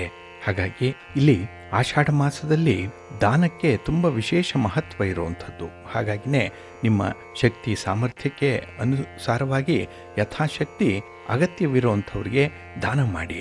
ಅದರಲ್ಲೂ ಕೊಡೆಯನ್ನು ದಾನ ಮಾಡುವಂಥದ್ದು, ನೆಲ್ಲಿಕಾಯಿಯನ್ನು ದಾನ ಮಾಡುವಂಥದ್ದು, ಚಪ್ಪಲಿಯನ್ನು ಅಂದರೆ ಪಾದರಕ್ಷೆಗಳನ್ನು, ಹಾಗೆ ಕಲ್ಲು ಉಪ್ಪು ಇದನ್ನು ದಾನ ಮಾಡೋದ್ರಿಂದ ವಿಷ್ಣುವಿನ ಅನುಗ್ರಹ ಉಂಟಾಗುತ್ತೆ, ಮಹಾಲಕ್ಷ್ಮಿ ಒಲಿದು ಬರ್ತಾಳೆ ಅನ್ನುವಂಥ ನಂಬಿಕೆ ಇದೆ. ಆದ್ದರಿಂದಲೇ ಇದನ್ನು ಯಾರು ದಾನ ಮಾಡ್ತಾರೆ ಅಂಥವ್ರಿಗೆ ಅದೃಷ್ಟ ಲಭಿಸತ್ತೆ ಅನ್ನುವಂಥ ನಂಬಿಕೆ ಇರೋದ್ರಿಂದನೇ ಈ ದಾನ ಧರ್ಮಾದಿಗಳನ್ನು ಹೆಚ್ಚು ಹೆಚ್ಚು ಮಾಡುವಂಥದ್ದನ್ನು ರೂಢಿಸ್ಕೊಳ್ಳಿ ಈ ಒಂದು ಸಂದರ್ಭದಲ್ಲಿ. ಹಾಗೆ ಬಂಧುಗಳೇ, ಈ ದಿನ ಸಂಜೆಯವರೆಗೆ ಮಾತ್ರ ದಶಮಿ ತಿಥಿ ಇದ್ದು ನಂತರದಲ್ಲಿ ಏಕಾದಶಿ ತಿಥಿ ಆರಂಭ ಆಗುತ್ತೆ. ಈ ಏಕಾದಶಿಯನ್ನು ದೇವಶೈನಿ ಏಕಾದಶಿ ಅಂತ ಹೇಳಿ ಕರೆಯುವಂಥದ್ದು. ಆಷಾಢ ಮಾಸದ ಶುಕ್ಲ ಪಕ್ಷದ ಏಕಾದಶಿ ಇದು ಬಹಳ ವಿಶೇಷವಾಗಿರುವಂಥ ಏಕಾದಶಿ ಇದು. ಏಕೆಂತ ಹೇಳಿದ್ರೆ ಈ ದಿನ ಭಗವಾನ್ ವಿಷ್ಣು ಕ್ಷೀರಸಾಗರದಲ್ಲಿ ಯೋಗ ನಿದ್ರೆಗೆ ತೆರಳುತ್ತಾರೆ ಅನ್ನುವಂಥ ಒಂದು ಐತಿಹ್ಯ ಇದೆ. ಇದು ಚಾತುರ್ಮಾಸದ ಆರಂಭವನ್ನು ಕೂಡ ಸೂಚಿಸುತ್ತೆ. ಜೊತೆಗೆ ಈ ದೇವಶಯನಿ ಏಕಾದಶಿಯನ್ನು ಶಯನಿ ಏಕಾದಶಿ, ಪ್ರಥಮ ಏಕಾದಶಿ, ಪದ್ಮನಾಭ ಏಕಾದಶಿ, ದೊಡ್ಡ ಏಕಾದಶಿ ಅಂತ ಹೇಳಿ ಕರೆಯುವಂಥದ್ದು ಕೂಡ ಇದೆ. ಹಾಗಾಗಿ ನಾಳೆಯ ಏಕಾದಶಿ ದೇವಶಯನಿ ಏಕಾದಶಿ. ಮುಖ್ಯವಾಗಿ ಭಗವಾನ್ ವಿಷ್ಣುವಿಗೆ ಸಮರ್ಪಿತವಾದಂತಹ ದಿನ ಇದು. ವ್ರತದ ರೀತಿಯಲ್ಲಿ ಈ ಏಕಾದಶಿಯನ್ನು ಆಚರಣೆ ಮಾಡಿದ್ರೆ ಇಷ್ಟಾರ್ಥಗಳು ನೆರವೇರುತ್ತೆ ಅನ್ನುವಂಥ ನಂಬಿಕೆ ಇದೆ. ಹಾಗೆ ಈ ದಿನದಿಂದ ವಿಷ್ಣು 4 ತಿಂಗಳುಗಳ ಕಾಲ ಯೋಗ ನಿದ್ರೆಯಲ್ಲಿರ್ತಾರೆ. ಮತ್ತು ಕಾರ್ತೀಕ ಮಾಸದ ಶುಕ್ಲ ಪಕ್ಷದ ದೇವೋತ್ಥಾನಿ ಏಕಾದಶಿ ಎಂದು ಎಚ್ಚರಗೊಳ್ತಾರೆ. ಅದನ್ನು ಉತ್ತಾದ ದ್ವಾದಶಿ ಅಂತ ಹೇಳಿ ಕರೆಯುವಂಥದ್ದು ಈ ಕಾರಣಕ್ಕಾಗಿಯೇ. ಇನ್ನು ಈ 4 ತಿಂಗಳ ಅವಧಿಯನ್ನು ಚಾತುರ್ಮಾಸ ಅಂತ ಹೇಳಿ ಕರೆಯಲಾಗುತ್ತೆ. ಇಲ್ಲಿ ಚಾತುರ್ಮಾಸದ ಅವಧಿಯಲ್ಲಿ ಯಾವುದೇ ಶುಭ ಕಾರ್ಯಗಳಾದಂತಹ ವಿವಾಹ, ಗೃಹ ಪ್ರವೇಶ ಇತ್ಯಾದಿಗಳನ್ನು ಕೆಲವರು ಮಾಡಲ್ಲ. ಇದು ಆಧ್ಯಾತ್ಮಿಕ ಸಾಧನೆಯನ್ನು ಮಾಡಲಿಕ್ಕೆ, ತಪಸ್ಸನ್ನು ಮಾಡಲಿಕ್ಕೆ, ಹಾಗೆ ದೇವರ ಆರಾಧನೆಗೆ ಮೀಸಲಾದಂತಹ ಅವಧಿ ಅಂತ ಹೇಳ್ತಾರೆ. ಹಾಗಾಗಿನೇ ಈ ದಿನದಂದು ವಿಷ್ಣು ಯೋಗ ನಿದ್ರೆಗೆ ತೆರಳುವಿಕೆಯಿಂದಾಗಿ ಇಡೀ ಬ್ರಹ್ಮಾಂಡದ ಆಡಳಿತ ಶಿವನಿಗೆ ಸಾಂಕೇತಿಕವಾಗಿ ಹಸ್ತಾಂತರ ಆಗತ್ತೆ ಅನ್ನುವಂಥ ಒಂದು ಉಲ್ಲೇಖ ಇದೆ. ಹಾಗಾಗಿ ವಿಷ್ಣು ಸೃಷ್ಟಿ, ಸ್ಥಿತಿ ಮತ್ತು ಲಯಕ್ಕೆ ಕಾರಣನಾಗಿದ್ದರೂ ಕೂಡ ಈ ಅವಧಿಯಲ್ಲಿ ಆತ ವಿಶ್ರಾಂತಿಯಲ್ಲಿರ್ತಾನೆ. ದೇವಶಯನಿ ಏಕಾದಶಿಯ ಉಪವಾಸ ಪಾಪಗಳನ್ನು ನಾಶಪಡಿಸತ್ತೆ ಅನ್ನುವಂಥ ನಂಬಿಕೆ ಇದೆ. ಹಾಗೆ ಮನಸ್ಸಿಗೆ ಶಾಂತಿ, ಸಮಾಧಾನ, ನೆಮ್ಮದಿಯನ್ನು ನೀಡುತ್ತೆ. ಮತ್ತು ಮೋಕ್ಷವನ್ನು ಪ್ರದಾನ ಮಾಡುವಂಥ ಶಕ್ತಿ ಈ ವ್ರತಕ್ಕೆ ಇದೆ. ಅದಕ್ಕಾಗಿಯೇ ಅತ್ಯಂತ ಪರಿಣಾಮಕಾರಿಯಾದಂಥ ಒಂದು ಏಕಾದಶಿಯ ವ್ರತ ಇದು. ಇನ್ನು ಈ ದೇವಶಯನಿ ಏಕಾದಶಿಯ ದಿನ ಭಕ್ತರು ಉಪವಾಸವನ್ನು ಆಚರಣೆ ಮಾಡುವಂಥದ್ದು, ಕೆಲವರಂತೂ ನಿರ್ಜಲ ಉಪವಾಸವನ್ನು ಮಾಡುವಂಥವರು ಕೂಡ ಇದ್ದಾರೆ. ಅಂದರೆ ಈ ದಿನವೇ ಒಪ್ಪತ್ತು ಊಟವನ್ನು ಮಾಡಿ ಏಕಾದಶಿ ಪೂರ್ಣ ಉಪವಾಸ ಇರಬೇಕು, ದ್ವಾದಶಿಯ ದಿನ ಪಾರಣೆಯನ್ನು ಮಾಡಬೇಕು. ಹಾಗಾಗಿ ಇಲ್ಲಿ ಉಪವಾಸ ದೇಹ ಮತ್ತು ಮನಸ್ಸನ್ನು ಶುದ್ಧೀಕರಿಸತ್ತೆ ಅನ್ನುವಂಥದ್ದನ್ನು ನಮ್ಮ ಧರ್ಮಶಾಸ್ತ್ರಗಳು ತಿಳಿಸತ್ತೆ.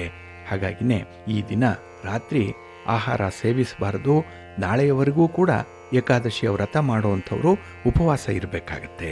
ಇನ್ನು ಭಗವಾನ್ ವಿಷ್ಣು ಮತ್ತು ಲಕ್ಷ್ಮಿ ಇವರಿಗೆ ವಿಶೇಷವಾದಂತಹ ಪೂಜೆಗಳನ್ನು ಈ ಏಕಾದಶಿಯ ದಿನ ಮಾಡಬೇಕು. ಅದರಲ್ಲೂ ವಿಷ್ಣುವಿನ ವಿಗ್ರಹವನ್ನಾಗಲಿ ಸಾಲಿಗ್ರಾಮಗಳನ್ನಾಗಲಿ ಪೂಜೆ ಮಾಡ್ಬೋದು. ಇದರಲ್ಲಿ ವಿಶೇಷವಾಗಿ ತುಳಸಿಯನ್ನು ಬಳಸಬೇಕು. ಇನ್ನು ವಿಷ್ಣು ಸಹಸ್ರನಾಮವನ್ನು ಹೇಳ್ಕೊಳ್ಳುವಂಥದ್ದು, ವಿಷ್ಣು ಸ್ತೋತ್ರಗಳನ್ನು ಹೇಳ್ಕೊಳ್ಳುವಂಥದ್ದು, ಭಾಗವತ, ಮಹಾಭಾರತ, ರಾಮಾಯಣ, ಗೀತ ಪಾರಾಯಣ ಇತ್ಯಾದಿಗಳನ್ನು ಏಕಾದಶಿಯ ದಿನ ಪೂರ್ತಿ ನಾವು ಪಠಣ ಮಾಡಿಕೊಳ್ಬೇಕು ಅಥವಾ ಶ್ರವಣ ಮಾಡಿಕೊಳ್ಬೇಕು. ಇನ್ನು ದೇವರಿಗೆ ಧೂಪ, ದೀಪ, ನೈವೇದ್ಯವನ್ನು ಸಮರ್ಪಣೆ ಮಾಡಬೇಕು. ಹಾಗೆ ಈ ಏಕಾದಶಿಯ ದಿನ ರಾತ್ರಿ ಜಾಗರಣೆಯನ್ನು ಮಾಡಬೇಕು ಅನ್ನುವಂಥದ್ದು ಕೂಡ ಇದೆ. ಉಪವಾಸದ ಜೊತೆಗೆ ನಿದ್ದೆ ಕೂಡ ಮಾಡಬಾರ್ದು.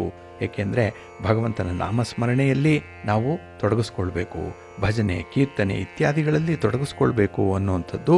ಇದೆಲ್ಲವೂ ಕೂಡ ಭಗವಂತನ ಕೃಪೆಯನ್ನು ಪಡೀಲಿಕ್ಕೆ ನಮಗೆ ಸಹಕಾರಿಯಾಗಿರುತ್ತೆ ಅನ್ನುವಂಥ ಒಂದು ವಿಚಾರ ಇದೆ.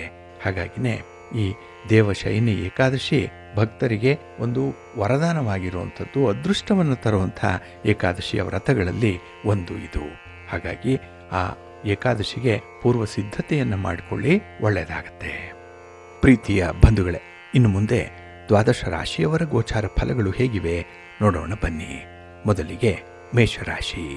ಮೇಷರಾಶಿಯವರಿಗೆ ಈ ದಿನ ಕಳತ್ರ ಸ್ಥಾನದಲ್ಲಿ ಚಂದ್ರ ಇರೋದ್ರಿಂದ ನಿಮ್ಮ ವ್ಯವಹಾರಗಳಲ್ಲಿ ಅತ್ಯುತ್ತಮವಾದಂಥ ಸಂತೋಷ ಇರುತ್ತೆ, ಮನಸ್ಸಿಗೆ ತೃಪ್ತಿ ಇರುತ್ತೆ. ಜೊತೆಗೆ ಅನುಕೂಲಕರವಾಗಿರುವಂಥ ಫಲಿತಾಂಶಗಳು ಬಂದಾಗ ಮತ್ತಷ್ಟು ಕೆಲಸಗಳನ್ನು ಮಾಡುವಂಥ ಉತ್ಸಾಹದಲ್ಲಿ ಈ ದಿನ ಇರ್ತೀರಿ. ಹಾಗೆ ನಿಮ್ಮ ಅಪೇಕ್ಷೆಯಂತೆ ಯಶಸ್ಸನ್ನು ಪಡ್ಕೊಳ್ಳುವಂಥದ್ದು ಕೂಡ ಈ ದಿನ ಇದೆ. ಆದರೆ ಸ್ವಲ್ಪ ನೀವು ಪ್ರಯತ್ನ ಪಟ್ಟೇನೆ ಗುರಿಯನ್ನು ತಲುಪಬೇಕಾಗತ್ತೆ. ಏಕೆಂದರೆ ಈ ದಿನದಲ್ಲಿ ಆರಂಭಿಕವಾಗಿ ಅಡೆತಡೆಗಳಿರಲ್ಲ, ಮಧ್ಯದಲ್ಲಿ ಯಾವುದೋ ಒಂದು ಕಾರಣಕ್ಕೆ ಕೆಲಸ ನಿಲ್ಲುವಂಥ ಸೂಚನೆಗಳು ಕಾಣಿಸ್ತಾ ಇದೆ. ಸ್ವಲ್ಪ ಎಚ್ಚರಿಕೆಯಿಂದ ಮುಂದುವರಿಸಿ ಕನ್ಸಿಸ್ಟೆನ್ಸಿಯನ್ನು ಇಟ್ಕೊಳ್ಳಿ. ಇನ್ನು ಈ ದಿನ ಹೊಸ ಜವಾಬ್ದಾರಿಗಳು ನಿಮಗೆ ದೊರೆಯುವಂಥದ್ದು. ಹಾಗಾಗಿ ಈ ಸೆನ್ಸ್ ಆಫ್ ರೆಸ್ಪಾನ್ಸಿಬಿಲಿಟಿ ಅನ್ನುವಂಥದ್ದು ಚೆನ್ನಾಗಿರೋದ್ರಿಂದ ಅಂತಹ ಜವಾಬ್ದಾರಿಗಳನ್ನು ವಿಶೇಷ ಮುತುವರ್ಜಿಯಿಂದ ಮಾಡ್ತೀರಿ. ಹಾಗೆ ಈ ದಿನ ಸಂಬಂಧಿಕರ ಜೊತೆಯಲ್ಲಿ ಇರುವಂಥ ಆಸ್ತಿ ವಿವಾದಗಳೇನಾದರೂ ಇದ್ದರೆ ಅದನ್ನು ಇತ್ಯರ್ಥಪಡಿಸ್ಕೊಳ್ಳುವಂಥ ಒಂದು ಪ್ರಯತ್ನ ಇರುತ್ತೆ. ಆ ಪ್ರಯತ್ನದಲ್ಲಿ ಒಳ್ಳೆಯ ಫಲ ಇದೆ. ಇನ್ನು ಉದ್ಯೋಗದಲ್ಲಿರುವಂಥವ್ರಿಗೆ ಸ್ವಲ್ಪ ಮಾನಸಿಕ ಕಿರಿಕಿರಿ ಈ ದಿನ ಇರಬಹುದು. ಆದರೂ ಕೂಡ ಅದನ್ನು ಬಹಳ ಸಂತೋಷದಿಂದ ಸ್ವೀಕರಿಸುವಂಥದ್ದು. ಏಕೆಂದರೆ ನಿಮ್ಮ ಕಲಿಕೆಗೆ ಅದು ಕೂಡ ಒಂದು ಅವಕಾಶ ಅಂತ ಹೇಳಿ ತಿಳ್ಕೊಳ್ಳುವಂಥದ್ದು. ಅಂತಹ ಒಂದು ದೊಡ್ಡ ಮಟ್ಟದ ಹೃದಯ ವೈಶಾಲ್ಯತೆ ಈ ದಿನ ನಿಮ್ಮಲ್ಲಿ ಕಾಣಿಸ್ತಾ ಇದೆ. ಹಾಗೆ ಈ ದಿನ ಹೊಸ ವ್ಯವಹಾರಗಳನ್ನು ಆರಂಭ ಮಾಡುವಂಥವ್ರಿಗೆ ಒಳ್ಳೆಯ ಲಾಭ ಇದೆ. ಇನ್ನು ಈ ದಿನ ನಿಮ್ಮ ಸ್ನೇಹಿತರಿಂದ ಕೂಡ ನಿಮಗೆ ಉತ್ತಮವಾದಂಥ ಸಹಕಾರ ಸಿಕ್ಕತ್ತೆ. ವಿಶೇಷವಾಗಿ ಅಭಿವೃದ್ಧಿ ಹೊಂದಲಿಕ್ಕೆ ಅವರ ಒಂದು ನೆರವು, ಒಂದು ಸಹಾಯ ಹಸ್ತ, ಹಣಕಾಸಿನ ಸಪೋರ್ಟ್ ನಿಮಗೆ ತುಂಬ ಚೆನ್ನಾಗಿರುತ್ತೆ. ಇನ್ನು ಸಮಾಜದಲ್ಲಿ ಗೌರವಕ್ಕೆ ಕೊರತೆ ಇರಲ್ಲ ಈ ದಿನ. ಹಾಗಾಗಿನೇ ನಿಮಗೆ ವಿಶೇಷವಾದಂಥ ಒಂದು ಆತ್ಮವಿಶ್ವಾಸ ಈ ದಿನ ಇರುತ್ತೆ. ಕೆಲಸ ಕಾರ್ಯಗಳನ್ನು ಬಹಳ ಉತ್ಸಾಹದಿಂದ ಮಾಡ್ತೀರಿ. ಒಳ್ಳೆಯ ಚಟುವಟಿಕೆ ಇರುತ್ತೆ, ಒಳ್ಳೆಯ ಎನರ್ಜಿ ಕೂಡ ಇರುತ್ತೆ. ನಿಮ್ಮ ಮನೆ ದೇವರನ್ನು ಸ್ಮರಣೆ ಮಾಡ್ತಾ ಇರಿ. ಆಂಜನೇಯ ಸ್ತೋತ್ರವನ್ನು ಹೇಳ್ಕೊಳ್ಳಿ, ಹನುಮಾನ್ ಚಾಲೀಸನ್ನು ಈ ದಿನ ಹೇಳ್ಕೊಳ್ಳಿ, ಒಳ್ಳೆಯದಾಗತ್ತೆ. ನಿಮ್ಮ ಅದೃಷ್ಟದ ಬಣ್ಣ ಕೇಸರಿ, ಅದೃಷ್ಟದ ದಿಕ್ಕು ಈಶಾನ್ಯ ದಿಕ್ಕು, ಅದೃಷ್ಟ ಸಂಖ್ಯೆ 1. ವೃಷಭ ರಾಶಿ. ವೃಷಭ ರಾಶಿಯವರಿಗೆ ಈ ದಿನ 6ರ ಸ್ಥಾನದಲ್ಲಿ, ಷಷ್ಠ ಸ್ಥಾನದಲ್ಲಿ ಚಂದ್ರ ಇರುವಂಥ ದಿನ. ಹಾಗಾಗಿನೇ ಈ ದಿನದ ಕೆಲಸ ಕಾರ್ಯಗಳಲ್ಲಿ ವಿಶೇಷವಾಗಿ ಯಶಸ್ಸನ್ನು ಕಾಣುವಂಥ ಸಾಧ್ಯತೆ ಇದೆ. ಅದರಲ್ಲೂ ಬಹಳ ಎಚ್ಚರಿಕೆಯಿಂದನೇ ಕೆಲಸಗಳನ್ನು ಆಯ್ಕೆ ಮಾಡ್ಕೊಳ್ತೀರಿ. ಏಕೆಂದರೆ ನಿಮ್ಮ ಅನುಭವ ಈ ದಿನ ಬಹಳ ದೊಡ್ಡದಾಗಿರುತ್ತೆ. ಹಾಗೆ ವಿಷಯವನ್ನು ಸರಿಯಾಗಿ ಗುರುತಿಸ್ಕೊಂಡು ಮುಂದುವರಿಯೋದ್ರಿಂದ ಯಶಸ್ಸು ನಿಮಗೆ ಸಿಕ್ಕತ್ತೆ. ಹಾಗೆ ಯಾವುದನ್ನು ನೀವು ಆಯ್ಕೆ ಮಾಡಿಕೊಳ್ಬೇಕು, ಯಾವುದನ್ನು ಕೈ ಬಿಡಬೇಕು, ಈ ಬಗ್ಗೆ ಸ್ಪಷ್ಟವಾದಂಥ ಒಂದು ನಿಲುವು, ನಿರ್ದೇಶನ ನಿಮಗೆ ಇರುವಂಥದ್ದು ಈ ದಿನ. ಹಾಗೆ ನೀವು ಕ್ರಮಿಸುವಂಥ ದಾರಿ ಏನಾದರೂ ಹೊಸದಾಗಿದ್ದರೆ ಸ್ವಲ್ಪ ಎಚ್ಚರಿಕೆ ಇರಲಿ. ಏಕೆಂದರೆ ಹೊಸ ದಾರಿಯ ಪ್ರಯಾಣ, ಹೊಸಬರ ಜೊತೆ ವ್ಯವಹಾರ, ಇದರಲ್ಲಿ ಸ್ವಲ್ಪ ಜಾಗೃತರಾಗಿ ಇರಬೇಕಾಗತ್ತೆ. ಇನ್ನು ಈ ದಿನದ ಪೂರ್ವಾರ್ಧದಲ್ಲಿ ತುಂಬ ಆತ್ಮವಿಶ್ವಾಸ ಇರುತ್ತೆ. ಯಾವುದೇ ಕೆಲಸ ಬರಲಿ, ಯಾವುದೇ ಚಟುವಟಿಕೆ ಇರಲಿ, ಎಷ್ಟೇ ಅದು ಗುರುತರವಾಗಿರಲಿ, ಜವಾಬ್ದಾರಿಯುತವಾಗಿರಲಿ, ಕಷ್ಟ ಸಾಧ್ಯವಾಗಿರಲಿ, ಅಂಥದ್ದನ್ನು ಬಹಳ ಚೆನ್ನಾಗಿ ಈ ದಿನ ನೀವು ನಿಭಾಯಿಸ್ತೀರಿ. ಹಾಗೆ ಇಂಥ ಒಂದು ಸನ್ನಿವೇಶದಲ್ಲೇ ಆದಾಯದಲ್ಲೂ ಕೂಡ ಹೆಚ್ಚಳವಾಗುತ್ತೆ. ಇನ್ನು ನಿಮ್ಮ ಆಲೋಚನೆ ದಾರಿಯಲ್ಲಿ ನಿಮ್ಮ ಸ್ನೇಹಿತರ ಯಾವುದೇ ರೀತಿಯ ಪ್ರಭಾವ ಬೀಳದಂತೆ ಎಚ್ಚರಿಕೆ ವಹಿಸಬೇಕಾಗತ್ತೆ. ಹಾಗಾಗಿ ನಿಮ್ಮ ಒಂದು ವಿಚಾರದಲ್ಲಿ ಬೇರೆಯವರು ಮೂಗು ತೋರಿಸಬಾರ್ದು. ಅದರಲ್ಲೂ 3ನೇಯವರ ಒಂದು ಪ್ರವೇಶವನ್ನು ಈ ದಿನ ನೀವು ನಿರ್ಬಂಧ ಮಾಡಬೇಕಾಗತ್ತೆ. ಅದರಲ್ಲೂ ನಿಮ್ಮ ವೈಯಕ್ತಿಕ ವಿಚಾರಗಳನ್ನು ಈ ದಿನ ಯಾರ ಜೊತೆಯಲ್ಲೂ ಕೂಡ ಹಂಚಿಕೊಳ್ಬೇಡಿ. ಅದರಲ್ಲೂ ವಿಶೇಷವಾಗಿ ಇತ್ತೀಚೆಗೆ ಪರಿಚಯ ಆಗಿರುವಂಥ ಸ್ನೇಹಿತರ ಜೊತೆಯಲ್ಲಿ ನಿಮ್ಮ ವ್ಯವಹಾರಗಳನ್ನಾಗಲಿ, ನಿಮ್ಮ ಒಂದು ರಹಸ್ಯ ಕಾರ್ಯಾಚರಣೆಗಳನ್ನಾಗಲಿ, ವೈಯಕ್ತಿಕವಾಗಿ ಇರುವಂಥ ಕೆಲವೊಂದು ಸಂಬಂಧಗಳನ್ನಾಗಲಿ ಹೇಳ್ಕೊಳ್ಬೇಡಿ. ಇನ್ನು ಈ ದಿನ ವಿಶೇಷವಾಗಿ ಸ್ಥಿರಾಸ್ತಿಯ ವಿಚಾರದಲ್ಲಿ ತುಂಬ ನಿಮಗೆ ಒಳ್ಳೆಯ ಫಲ ಇದೆ. ಹಾಗೆ ಏನಾದರೂ ಹೊಸದಾಗಿ ಕಲಿಯುವಂಥದ್ದಿದ್ದರೆ, ಜ್ಞಾನ ಸಂಪಾದನೆ ಮಾಡಿಕೊಳ್ಬೇಕು ಅನ್ನೋಂಥದ್ದಿದ್ದರೆ ಈ ದಿನ ಆರಂಭ ಮಾಡಿ, ಒಳ್ಳೆಯ ಫಲ ಸಿಕ್ಕತ್ತೆ. ಅದರಲ್ಲೂ ಶಾಶ್ವತವಾಗಿರುವಂಥ ಒಂದು ಫಲಿತಾಂಶ ನಿಮ್ಮ ಜೊತೆಯಲ್ಲೇ ಇರುತ್ತೆ. ನಿಮ್ಮ ಮನೆ ದೇವರನ್ನು ಸ್ಮರಣೆ ಮಾಡ್ತಾ ಇರಿ, ಗಣಪತಿಯನ್ನು ಆರಾಧನೆ ಮಾಡಿ, ಗಣಪತಿಯ ಸ್ತೋತ್ರವನ್ನು ಹೇಳ್ಕೊಳ್ಳಿ, ಒಳ್ಳೆಯದಾಗತ್ತೆ. ನಿಮ್ಮ ಅದೃಷ್ಟದ ಬಣ್ಣ ಗುಲಾಬಿ, ಅದೃಷ್ಟದ ದಿಕ್ಕು ಈಶಾನ್ಯ ದಿಕ್ಕು, ಅದೃಷ್ಟ ಸಂಖ್ಯೆ 1. ಮಿಥುನ ರಾಶಿ. ಮಿಥುನ ರಾಶಿಯವರಿಗೆ ಈ ದಿನ ಮಿಶ್ರ ಫಲಗಳಿರುವಂಥ ದಿನ. ಅದರಲ್ಲೂ ಈ ದಿನ ನೀವು ಆಯ್ಕೆ ಮಾಡಿಕೊಂಡಿರುವಂಥ ಕೆಲಸ ಕಾರ್ಯಗಳನ್ನೇ ಬದಲಾವಣೆಗೆ ಒಳಪಡಿಸುವಂಥ ಸಾಧ್ಯತೆ ಇದೆ. ಅಂದರೆ ನಿಮ್ಮ ತೀರ್ಮಾನಗಳಿಗೆ ಯಾವುದೇ ರೀತಿಯ ಒಂದು ಶಾಶ್ವತ ಒಂದು ನೆಲೆ ಇಲ್ಲ. ಹಾಗಾಗಿ ಬೆಳಗ್ಗೆ ತೆಗೆದುಕೊಂಡಂಥ ತೀರ್ಮಾನ ಮಧ್ಯಾಹ್ನದ ವೇಳೆಗೆ ದಿಢೀರಾಗಿ ಬದಲಾವಣೆ ಆಗಿಬಿಡುತ್ತೆ. ಏಕೆಂದರೆ ನಿಮ್ಮ ಮಾನಸಿಕ ಸ್ಥಿತಿ ಕೂಡ ಒಂದು ಶಾಶ್ವತವಾದಂಥ ನಿರ್ಧಾರವನ್ನು ಕೈಗೊಳ್ಳುವಂಥ ಶಕ್ತಿಯನ್ನು ಕಳ್ಕೊಂಡಿದೆ ಸದ್ಯಕ್ಕೆ. ಅದನ್ನು ರೀಚಾರ್ಜ್ ಮಾಡುವವರೆಗೂ ಕೂಡ ಸ್ವಲ್ಪ ಎಚ್ಚರಿಕೆಯಿಂದನೇ ಇರಬೇಕಾಗತ್ತೆ. ಇನ್ನು ಈ ದಿನದಲ್ಲಿ ಹೊಸ ಜವಾಬ್ದಾರಿಗಳು ಬರುವ ಮೊದಲು ಸರಿಯಾಗಿ ಯೋಚನೆ ಮಾಡಿ ನೀವು ಆ ಜವಾಬ್ದಾರಿಯನ್ನು ವಹಿಸ್ಕೊಳ್ಳಿಕ್ಕೆ ಸಾಧ್ಯವೇ, ಅಷ್ಟು ಶಕ್ತಿ, ಸಾಮರ್ಥ್ಯ, ವಿವೇಕ, ವಿವೇಚನೆ ಇದೆಯೇ ಅನ್ನುವಂಥದ್ದನ್ನು ಮೊದಲು ನೀವು ತೂಗಿ ನೋಡಬೇಕು. ನಿಮ್ಮನ್ನು ನೀವು ಗಮನಿಸಬೇಕು, ಇಂಟ್ರಾಸ್ಪೆಕ್ಟ್ ಮಾಡಿಕೊಳ್ಬೇಕು ಈ ಸಂದರ್ಭದಲ್ಲಿ. ಹಾಗೆ ಈ ನಿಮ್ಮ ನಡತೆಯಲ್ಲಾಗಲಿ ಮಾತಿನಲ್ಲಾಗಲಿ ಸ್ವಲ್ಪ ಸಹನೆ, ಸಂಯಮ ಅನ್ನುವಂಥದ್ದು ಬೇಕೇ ಬೇಕಾಗತ್ತೆ. ಇದರಿಂದ ಕೆಲವೊಂದು ಅನರ್ಥಗಳು ಈಗಾಗಲೇ ಉಂಟಾಗಿದೆ, ಮತ್ತಷ್ಟು ಅದು ಬೆಳೀಬಾರ್ದು. ಅದಕ್ಕಾಗಿಯೇ ಸ್ವಲ್ಪ ಸಮಾಧಾನದಿಂದ ಇರಿ. ಇನ್ನು ನಿಮ್ಮ ವೃತ್ತಿಯಲ್ಲಿ, ವ್ಯವಹಾರದಲ್ಲಿ, ಸ್ವಂತ ಬಿಸಿನೆಸ್ಸಲ್ಲಿ ಆ ಥರದ ನಿರ್ಧಾರಗಳನ್ನು ತೆಗೆದುಕೊಳ್ಳದೆ ಇರೋವಂಥದ್ದು ಉತ್ತಮ. ಅಂಥ ಸನ್ನಿವೇಶಗಳೇನಾದರೂ ಬಂದ್ಬಿಟ್ರೆ, ಅಂದರೆ ನಿರ್ಧಾರಗಳನ್ನು ತೆಗೆದುಕೊಳ್ಳೇಬೇಕು, ಅನಿವಾರ್ಯ, ಕಂಪಲ್ಸರಿ, ಅದರಲ್ಲೂ ಅರ್ಜೆನ್ಸಿ ಇದೆ ಅನ್ನೋಂಥದ್ದು ಏನಾದರೂ ಬಂದರೆ ತಜ್ಞರ ನೆರವನ್ನು ಪಡ್ಕೊಂಡು ನೀವು ಮುಂದುವರಿರಿ. ನೀವೇ ಏಕಾಏಕಿ ನಿರ್ಧಾರಕ್ಕೆ ಒಳಗಾಗಬೇಡಿ. ಇನ್ನು ಈ ದಿನದಲ್ಲಿ ಪ್ರಮುಖ ಕೆಲಸ ಕಾರ್ಯಗಳಲ್ಲಿ ಸ್ವಲ್ಪ ಅಡೆತಡೆಗಳು ಕೂಡ ಇರುತ್ತೆ. ಯಾವುದೂ ಅಷ್ಟೊಂದು ಸುಲಭವಾಗಿ ನಿಮಗೆ ದಕ್ಕಲ್ಲ. ಆದಾಯಕ್ಕಿಂತ ಖರ್ಚುಗಳು ಕೂಡ ಹೆಚ್ಚಾಗುವಂಥದ್ದು ಇರುತ್ತೆ. ಇನ್ನು ಈ ಸಂದರ್ಭದಲ್ಲಿ ವಿವಾದಗಳಾಗಲಿ ಭಿನ್ನಾಭಿಪ್ರಾಯಗಳಲ್ಲಿ ಸಾಮಾನ್ಯವಾಗಿ ನೀವು ತೊಡಗಿಸ್ಕೊಳ್ಳುವಂಥದ್ದು ಇದೆ. ಅಂದರೆ ಇದ್ದಕ್ಕಿದ್ದ ಹಾಗೆಯೇ ನಿಮ್ಮ ಒಂದು ಮಾತು, ನಿಮ್ಮ ಅಭಿಪ್ರಾಯ ಅಲ್ಲಿ ಅಚಾನಕ್ಕಾಗಿ ಬರುವಂಥದ್ದಾಗತ್ತೆ. ಇದರಿಂದ ಸ್ವಲ್ಪ ಮನಸ್ತಾಪಗಳಾಗತ್ತೆ. ಸ್ವಲ್ಪ ಎಚ್ಚರಿಕೆಯಿಂದ ಇರಿ. ಎಲ್ಲ ಕಡೆ ಸ್ವಲ್ಪ ಮೌನವಾಗಿರುವಂಥದ್ದು ಉತ್ತಮ. ನಿಮ್ಮ ಇಷ್ಟ ದೇವರನ್ನು ಆರಾಧನೆ ಮಾಡ್ತಾ ಇರಿ. ಮಹಾಲಕ್ಷ್ಮಿಯನ್ನು ಈ ದಿನ ಸ್ಮರಣೆ ಮಾಡಿಕೊಳ್ಳಿ. ಮಹಾವಿಷ್ಣುವನ್ನು ಪ್ರಾರ್ಥನೆ ಮಾಡಿಕೊಳ್ಳಿ, ಒಳ್ಳೆಯದಾಗತ್ತೆ. ನಿಮ್ಮ ಅದೃಷ್ಟದ ಬಣ್ಣ ತಿಳಿ ಹಸಿರು. ಅದೃಷ್ಟದ ದಿಕ್ಕು ಈಶಾನ್ಯ ದಿಕ್ಕು. ಅದೃಷ್ಟ ಸಂಖ್ಯೆ 6. ಕರ್ಕಾಟಕ ರಾಶಿ. ಕರ್ಕಾಟಕ ರಾಶಿಯವರಿಗೂ ಕೂಡ ಈ ದಿನ ಮಿಶ್ರ ಫಲಗಳ ಯೋಗ ಇರುವಂಥ ದಿನ. ಅದರಲ್ಲೂ ಹಣದ ವಿಚಾರದಲ್ಲಿ ಮಿಶ್ರ ಫಲಗಳಿರುತ್ತೆ. ಲಾಭ ಬಂದಾಗ ಆಗತ್ತೆ, ಆದರೆ ನಷ್ಟವೇ ಜಾಸ್ತಿ ಇರುತ್ತೆ. ಇನ್ನು ಈ ದಿನ ಸ್ವಲ್ಪ ಗೊಂದಲದ ಪರಿಸ್ಥಿತಿ ಇರುತ್ತೆ. ಮನೆಯಲ್ಲೂ ಕೂಡ ಗೋಜಲಾಗಿರುವಂಥ ಒಂದು ಪರಿಸ್ಥಿತಿ. ಎಲ್ಲ ಕಡೆ ಯಾವುದೇ ಒಂದು ವಿಚಾರವನ್ನು ಹೇಗೆ ನಿಭಾಯಿಸಬೇಕು, ಯಾವ ಕೆಲಸವನ್ನು ಯಾವ ರೀತಿಯಲ್ಲಿ ಆರಂಭ ಮಾಡಬೇಕು ಅನ್ನುವಂಥ ಜಿಜ್ಞಾಸೆ ಈ ದಿನ ಬಹಳಷ್ಟು ಮಟ್ಟಿಗಿರುತ್ತೆ. ಹಾಗೆ ನಿಮಗೆ ನಿರ್ದೇಶನ ಕೊಡುವಂಥವ್ರು, ಮಾರ್ಗದರ್ಶನ ಮಾಡುವಂಥವರ ಕೊರತೆ ಇದೆ ಈ ದಿನದಲ್ಲಿ.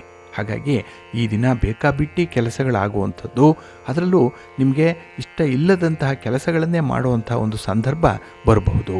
ಹಾಗೆ ದೂರದ ಪ್ರಯಾಣ ನಿಮಗೆ ಅಷ್ಟೊಂದು ಅನುಕೂಲವನ್ನು ತರಲ್ಲ, ತ್ರಾಸದಾಯಕವಾಗಿರುತ್ತೆ. ಹಾಗಾಗಿ ಪ್ರಯಾಣವನ್ನು ಮುಂದೂಡುವಂಥದ್ದು ಉತ್ತಮ. ಇನ್ನು ಕೆಲವೊಂದು ಸ್ನೇಹಿತರ ಮಧ್ಯದಲ್ಲಿ ಇದ್ದಂಥ ವಿವಾದಗಳು ಈ ದಿನ ಕೂಡ ಸ್ವಲ್ಪ ಉಲ್ಬಣ ಆಗುವಂಥದ್ದು ಇದೆ. ಇದನ್ನು ನೀವು ಜ್ಞಾಪಿಸ್ಕೊಂಡ್ರೆ ಸ್ವಲ್ಪ ನಿಮಗೆ ಒತ್ತಡಗಳು ಉಂಟಾಗುವಂಥದ್ದು ಇರುತ್ತೆ. ಇನ್ನು ವಿಶೇಷವಾಗಿ ವೃತ್ತಿಪರ ವ್ಯವಹಾರಗಳು ತುಂಬ ನಿಧಾನವಾಗಿ ನಡೆಯೋದ್ರಿಂದ ಪ್ರಗತಿ ಸಿಕ್ಕಲ್ಲ. ಹಾಗಾಗಿ ಫಲಿತಾಂಶಗಳಿಲ್ಲ. ಫಲಿತಾಂಶ ಇಲ್ಲ ಅಂತ ಹೇಳಿದ್ರೆ ಮನಸ್ಸಿಗೆ ಏನೋ ಒಂದು ಕಸಿವಿಸಿ, ಇಷ್ಟೊಂದು ಬಂಡವಾಳ ಹಾಕಿ ಯಾವುದೇ ರೀತಿಯ ಲಾಭ ಇಲ್ವಲ್ಲ ಅನ್ನುವಂಥ ಒಂದು ಚಿಂತೆ ಮನಸ್ಸನ್ನು ಆವರಿಸ್ಕೊಂಡ್ಬಿಡತ್ತೆ. ಇನ್ನು ಈ ದಿನ ನಿಮ್ಮ ಕೆಲಸ ಕಾರ್ಯಗಳಲ್ಲಿ ಅಧಿಕಾರಿಗಳಿಂದ ಟೀಕೆಗಳು ಕೂಡ ವ್ಯಕ್ತವಾಗುವಂಥ ಸಾಧ್ಯತೆ ಇರುತ್ತೆ. ಸ್ವಲ್ಪ ನಿಮ್ಮ ವ್ಯವಹಾರದಲ್ಲಿ ನಿಮ್ಮ ಒಂದು ಜವಾಬ್ದಾರಿಯಲ್ಲಿ ಅಚ್ಚುಕಟ್ಟತನವನ್ನು ನೀವು ಕಾಯ್ದುಕೊಳ್ಬೇಕಾಗತ್ತೆ. ಹಾಗೆ ಈ ದಿನ ವಿಶೇಷವಾಗಿ ದೈವಿಕ ಸೇವಾ ಕಾರ್ಯಗಳಲ್ಲಿ ಭಾಗವಹಿಸುವಂಥ ಒಂದು ಸಂದರ್ಭ ಇದೆ, ಅವಕಾಶ ಇದೆ. ಅದರಲ್ಲಿ ಸಂಪೂರ್ಣವಾಗಿ ನಿಮ್ಮನ್ನು ನೀವು ತೊಡಗಿಸ್ಕೊಳ್ಳುವಂಥ ಒಂದು ಪ್ರಯತ್ನ ಮಾಡಿ. ನಿಮ್ಮ ಮನೆ ದೇವರನ್ನು ಸ್ಮರಣೆ ಮಾಡ್ತಾ ಇರಿ. ಗಣಪತಿಯನ್ನು ಆರಾಧನೆ ಮಾಡಿ, ಶಿವನ ಪರಿವಾರ ದೇವತೆಗಳನ್ನು ಪ್ರಾರ್ಥನೆ ಮಾಡ್ತಾ ಇರಿ, ಒಳ್ಳೆಯದಾಗತ್ತೆ. ನಿಮ್ಮ ಅದೃಷ್ಟದ ಬಣ್ಣ ಕೆಂಪು. ಅದೃಷ್ಟದ ದಿಕ್ಕು ಈಶಾನ್ಯ ದಿಕ್ಕು. ಅದೃಷ್ಟ ಸಂಖ್ಯೆ 3. ಸಿಂಹರಾಶಿ. ಸಿಂಹರಾಶಿಯವರಿಗೆ ಈ ದಿನ ತೃತೀಯದಲ್ಲಿ ಚಂದ್ರ ಇರುವಂಥ ದಿನ. ಹಾಗಾಗಿಯೇ ವ್ಯವಹಾರದಲ್ಲಿ ತುಂಬ ಪ್ರಗತಿ ಇದೆ. ಇನ್ನು ಕೈಗೊಂಡಂತಹ ಕೆಲಸ ಕಾರ್ಯಗಳು ಸಮಯಕ್ಕೆ ಸರಿಯಾಗಿ ಮುಕ್ತಾಯ ಆಗುತ್ತೆ, ಪೂರ್ಣ ಆಗುತ್ತೆ. ಇದು ನಿಮಗೆ ಒಂದು ರೀತಿಯ ಸಂತೋಷವನ್ನು ತರುವುದರ ಜೊತೆಗೆ ಪರಿಸ್ಥಿತಿ ನಿಮ್ಮ ನಿಯಂತ್ರಣದಲ್ಲೇ ಇರುತ್ತೆ. ಹಾಗೆ ಈ ದಿನ ಇದ್ದಂತಹ ಕಿರಿಕಿರಿಗಳು, ಭಿನ್ನಾಭಿಪ್ರಾಯಗಳು, ಯಾವುದೇ ಒಂದು ವಿಚಾರದಲ್ಲಿ ಒಂದು ಭಾರ ಅನ್ನಿಸುವಂಥ ಒಂದು ಫೀಲಿಂಗ್ ಇದ್ದರೆ ಈ ದಿನ ಅದು ಇತ್ಯರ್ಥ ಆಗಿಬಿಡುತ್ತೆ. ಹಾಗಾಗಿಯೇ ನಿಮ್ಮ ವ್ಯವಹಾರದಲ್ಲಿ ನಿಮ್ಮ ಪಾಲುದಾರರ ಜೊತೆಯಲ್ಲಿ ಪಾರ್ಟ್ನರ್ಶಿಪ್ಪಲ್ಲಿ ವ್ಯವಹಾರ, ಇಂಥದ್ರಲ್ಲಿ ನಿಮಗೆ ತುಂಬ ಅನುಕೂಲ ಇದೆ. ಹಾಗೆ ಈ ದಿನದಲ್ಲಿ ಅನಿರೀಕ್ಷಿತವಾದಂತಹ ತೊಂದರೆಗಳು ಬಂದಾಗ ಅದನ್ನು ಸಮರ್ಥವಾಗಿ ಎದುರಿಸುವಂಥ ಒಂದು ಧೈರ್ಯ, ಸ್ಥೈರ್ಯ, ಆತ್ಮವಿಶ್ವಾಸ ಇದೆ. ಇನ್ನು ದೂರದ ಪ್ರಯಾಣದ ಸಂದರ್ಭ ನಿಮಗೆ ಒಳ್ಳೆಯದನ್ನೇನು ತರುತ್ತೆ, ಆದರೆ ಸ್ವಲ್ಪ ಶ್ರಮ ಜಾಸ್ತಿ ಆಗುತ್ತೆ. ಇನ್ನು ಆಧ್ಯಾತ್ಮಿಕ ವಿಚಾರದಲ್ಲಿ ಸ್ವಲ್ಪ ಆತಂಕಗಳು ಕೂಡ ಹೆಚ್ಚಾಗುವಂಥದ್ದು ಇದೆ. ಏಕೆಂದರೆ ನಿಮ್ಮ ಒಂದು ಥಾಟ್ಸ್ ಏನಿದೆ, ಆ ಥಾಟ್ ಪ್ರಾಸೆಸ್ ಏನಿದೆ, ಅದು ಸ್ವಲ್ಪ ಹೆಚ್ಚಾಗೇ ಇರುತ್ತೆ. ಓವರ್ ಥಿಂಕಿಂಗ್ ಮಾಡುವಂಥದ್ದು ಕೂಡ ಇರುತ್ತೆ. ಇದರಿಂದ ನೀವು ಇಲ್ಲ ಸಲ್ಲದ ಅಪವಾದಗಳನ್ನು ನಿಮ್ಮ ಮೇಲೆ ಹಾಕಿಕೊಳ್ಳುವಂಥದ್ದು, ಹಾಗೆ ಇಲ್ಲ ಸಲ್ಲದ ಒಂದು ಜವಾಬ್ದಾರಿಯನ್ನು ನಿಮ್ಮ ಮೇಲೆ ಹಾಕಿಕೊಳ್ಳುವಂಥ ಸಾಧ್ಯತೆ ಕೂಡ ಇರುತ್ತೆ. ಹಾಗೆ ಈ ದಿನದಲ್ಲಿ ಯಾವುದೇ ಒಂದು ಸಂದರ್ಭದಲ್ಲಿ ನಿಮಗೆ ಇಷ್ಟ ಆದರೆ ಮಾತ್ರ ಒಪ್ಪಿಗೆ ನೀಡಿ, ಇಲ್ಲಾಂದರೆ ಅದರಲ್ಲಿ ಮಾರ್ಪಾಟಿಗೆ ಅವಕಾಶ ಇದೆ ಅನ್ನುವಂಥದ್ದನ್ನಾದರೂ ನೀವು ಹೇಳಬೇಕಾಗತ್ತೆ. ಒಟ್ಟಾರೆ ಈ ಸಂದರ್ಭ ನೀವು ನಿಮ್ಮ ಒಂದು ಅನಿಸಿಕೆಗಳನ್ನು, ನಿಮ್ಮ ಅಭಿಪ್ರಾಯಗಳನ್ನು ಸ್ಪಷ್ಟವಾಗಿ, ನೇರವಾಗಿ, ಧೈರ್ಯವಾಗಿ ತಿಳಿಸುವಂಥ ಒಂದು ಪ್ರಯತ್ನ ಮಾಡಿ, ಒಳ್ಳೆಯದಾಗತ್ತೆ. ಹಾಗೆ ಈ ದಿನ ನಿಮ್ಮ ವೈಯಕ್ತಿಕ ಆರೋಗ್ಯದ ಕಡೆ ಸ್ವಲ್ಪ ಗಮನ ಕೊಡಿ. ನಿಮ್ಮ ಮನೆ ದೇವರನ್ನು ಸ್ಮರಣೆ ಮಾಡ್ತಾ ಇರಿ. ಹಾಗೆ ಭಕ್ತಿಯಿಂದ ಈ ದಿನ ನೀವು ನವಗ್ರಹ ಸ್ತೋತ್ರವನ್ನು ಹೇಳ್ಕೊಳ್ಳಿ, ನವಗ್ರಹಗಳ ದರ್ಶನ ಮಾಡಿಕೊಳ್ಳಿ, ಒಳ್ಳೆಯದಾಗತ್ತೆ. ನಿಮ್ಮ ಅದೃಷ್ಟದ ಬಣ್ಣ ಕೆಂಪು. ಅದೃಷ್ಟದ ದಿಕ್ಕು ಪೂರ್ವ ದಿಕ್ಕು. ಅದೃಷ್ಟ ಸಂಖ್ಯೆ 1. ಕನ್ಯಾ ರಾಶಿ. ಕನ್ಯಾ ರಾಶಿಯವರಿಗೆ ಈ ದಿನ ಧನಸ್ಥಾನದಲ್ಲಿ ಚಂದ್ರ ಇರುವಂಥ ದಿನ. ಹಾಗಾಗಿಯೇ ಹಣಕಾಸಿನ ವಿಚಾರದಲ್ಲಿ ಈ ದಿನ ತುಂಬ ಆತುರದ ನಿರ್ಧಾರಗಳನ್ನು ಕೈಗೊಳ್ಳುವಂಥದ್ದಿದೆ. ಯಾರನ್ನೋ ಓಲೈಸಲಿಕ್ಕೆ, ಯಾರನ್ನೋ ಖುಷಿಪಡಿಸಲಿಕ್ಕೆ ಈ ದಿನ ಹೆಚ್ಚು ಹಣ ವ್ಯಯವಾಗುವಂಥದ್ದು. ಹಾಗಾಗಿ ₹1 ಸಂಪಾದನೆ ಮಾಡಲಿಕ್ಕೆ ಎಷ್ಟು ಕಷ್ಟ ಇದೆ ಅನ್ನುವಂಥ ದಿನಗಳನ್ನೂ ಕೂಡ ನೋಡಿದ್ದೀರಿ. ಹಾಗೆ ₹1ಗೆ ಏನೇನೂ ಬೆಲೆ ಇಲ್ಲ ಅನ್ನುವಂಥ ಒಂದು ಸಂದರ್ಭವನ್ನು ಕೂಡ ಅನುಭವಿಸ್ತಾ ಇದ್ದೀರಿ. ಹಾಗಾಗಿ ಎರಡೂ ವಿಚಿತ್ರವಾದ ದ್ವಂದ್ವತೆಗಳನ್ನು ನೀವು ಸಮೀಕರಿಸುವಂಥ ಒಂದು ಪ್ರಯತ್ನ ಈ ದಿನದಲ್ಲಾಗುತ್ತೆ. ಹಾಗೆ ಈ ದಿನ ಹೊಸ ವ್ಯವಹಾರಗಳನ್ನು ಆರಂಭ ಮಾಡುವಂಥವ್ರಿಗೆ ಸ್ವಲ್ಪ ಅಡೆತಡೆಗಳು ಜಾಸ್ತಿ ಇರುತ್ತೆ. ಏಕೆಂದರೆ ನಿಮ್ಮ ಮಾತಿನಲ್ಲಿ, ನಿಮ್ಮ ತೀರ್ಮಾನದಲ್ಲಿ ಈ ದಿನ ಸ್ವಲ್ಪ ಅಥಾರಿಟಿ ಅನ್ನುವಂಥದ್ದು ಇಲ್ಲ. ಅಂದರೆ ಅಧಿಕಾರಯುಕ್ತವಾಗಿ ಮಾತಾಡುವಂಥ ಒಂದು ಆತ್ಮವಿಶ್ವಾಸವನ್ನು ಸ್ವಲ್ಪ ಕಳ್ಕೊಂಡಿರೋ ಹಾಗೆ ಕಾಣಿಸುತ್ತೆ. ಅದಕ್ಕೆ ಕೆಲಸದ ಒತ್ತಡ ಇರ್ಬೋದು, ಪ್ರಯಾಣದ ಸಂದರ್ಭದಲ್ಲಿ ಹಲವಾರು ವಿಚಿತ್ರ ಸನ್ನಿವೇಶಗಳು ಎದುರಾಗಿರ್ಬೋದು, ಹಾಗೆ ನೀವು ನಂಬಿರುವಂಥವರೇ ನಿಮಗೆ ಕೈ ಕೊಟ್ಟಿರಬಹುದು.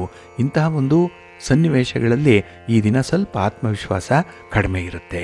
ಇನ್ನು ಹೊಸ ಶಿಕ್ಷಣ ಆಗಲಿ, ಉದ್ಯೋಗದಲ್ಲಾಗಲಿ ವಿದ್ಯಾರ್ಥಿಗಳು ಸ್ವಲ್ಪ ಪ್ರಯತ್ನ ಪಟ್ಟರೂ ಕೂಡ ಈ ದಿನ ಒಳ್ಳೆಯ ಫಲ ನಿಮಗೆ ಸಿಕ್ಕತ್ತೆ. ಏಕೆಂದರೆ ಈ ಸ್ಪರ್ಧಾತ್ಮಕ ಯುಗದಲ್ಲಿ ನೀವು ಕೂಡ ಕಾಂಪೀಟ್ ಮಾಡಬೇಕು. ಅದಕ್ಕಾಗಿ ಒಂದು ಎಕ್ಸ್ಟ್ರಾ ಆರ್ಡಿನರಿ ಕೌಶಲ್ಯವನ್ನು ಬೆಳೆಸ್ಕೊಳ್ಬೇಕು. ಹಾಗಾಗಿ ನಿಮಗೆ ಇರುವಂಥ ಟ್ಯಾಲೆಂಟ್ ಏನಿದೆ ಅದನ್ನು ಸಂಪೂರ್ಣವಾಗಿ ಉಪಯೋಗಿಸುವಂಥದ್ದು, ಅದನ್ನು ಆಧರಿಸಿ ನಿಮ್ಮ ಒಂದು ಹವ್ಯಾಸವನ್ನು ಮುಂದುವರಿಸುವಂಥದ್ದನ್ನು ಮಾಡಿ ಒಳ್ಳೆಯ ಫಲಿತಾಂಶ ಮುಂದೆ ನಿಮಗೆ ಸಿಕ್ಕತ್ತೆ. ಒಳ್ಳೆಯ ಅವಕಾಶಗಳು ಇದೆ. ಹಾಗೆ ಈ ದಿನ ನಿಮ್ಮ ಮನೆಯಲ್ಲಿ ಸ್ವಲ್ಪ ಸಂತೋಷದ ವಾತಾವರಣ ಅನ್ನುವಂಥದ್ದು ಇದೆ. ಆದರೆ ಮಾತಿನಿಂದ ವಾತಾವರಣವನ್ನು ಹದಗೆಡಿಸುವಂಥದ್ದು ಕೂಡ ಇರುತ್ತೆ. ಮಾತಿನಲ್ಲಿ ಸ್ವಲ್ಪ ನಿಯಂತ್ರಣ ಇರಲಿ.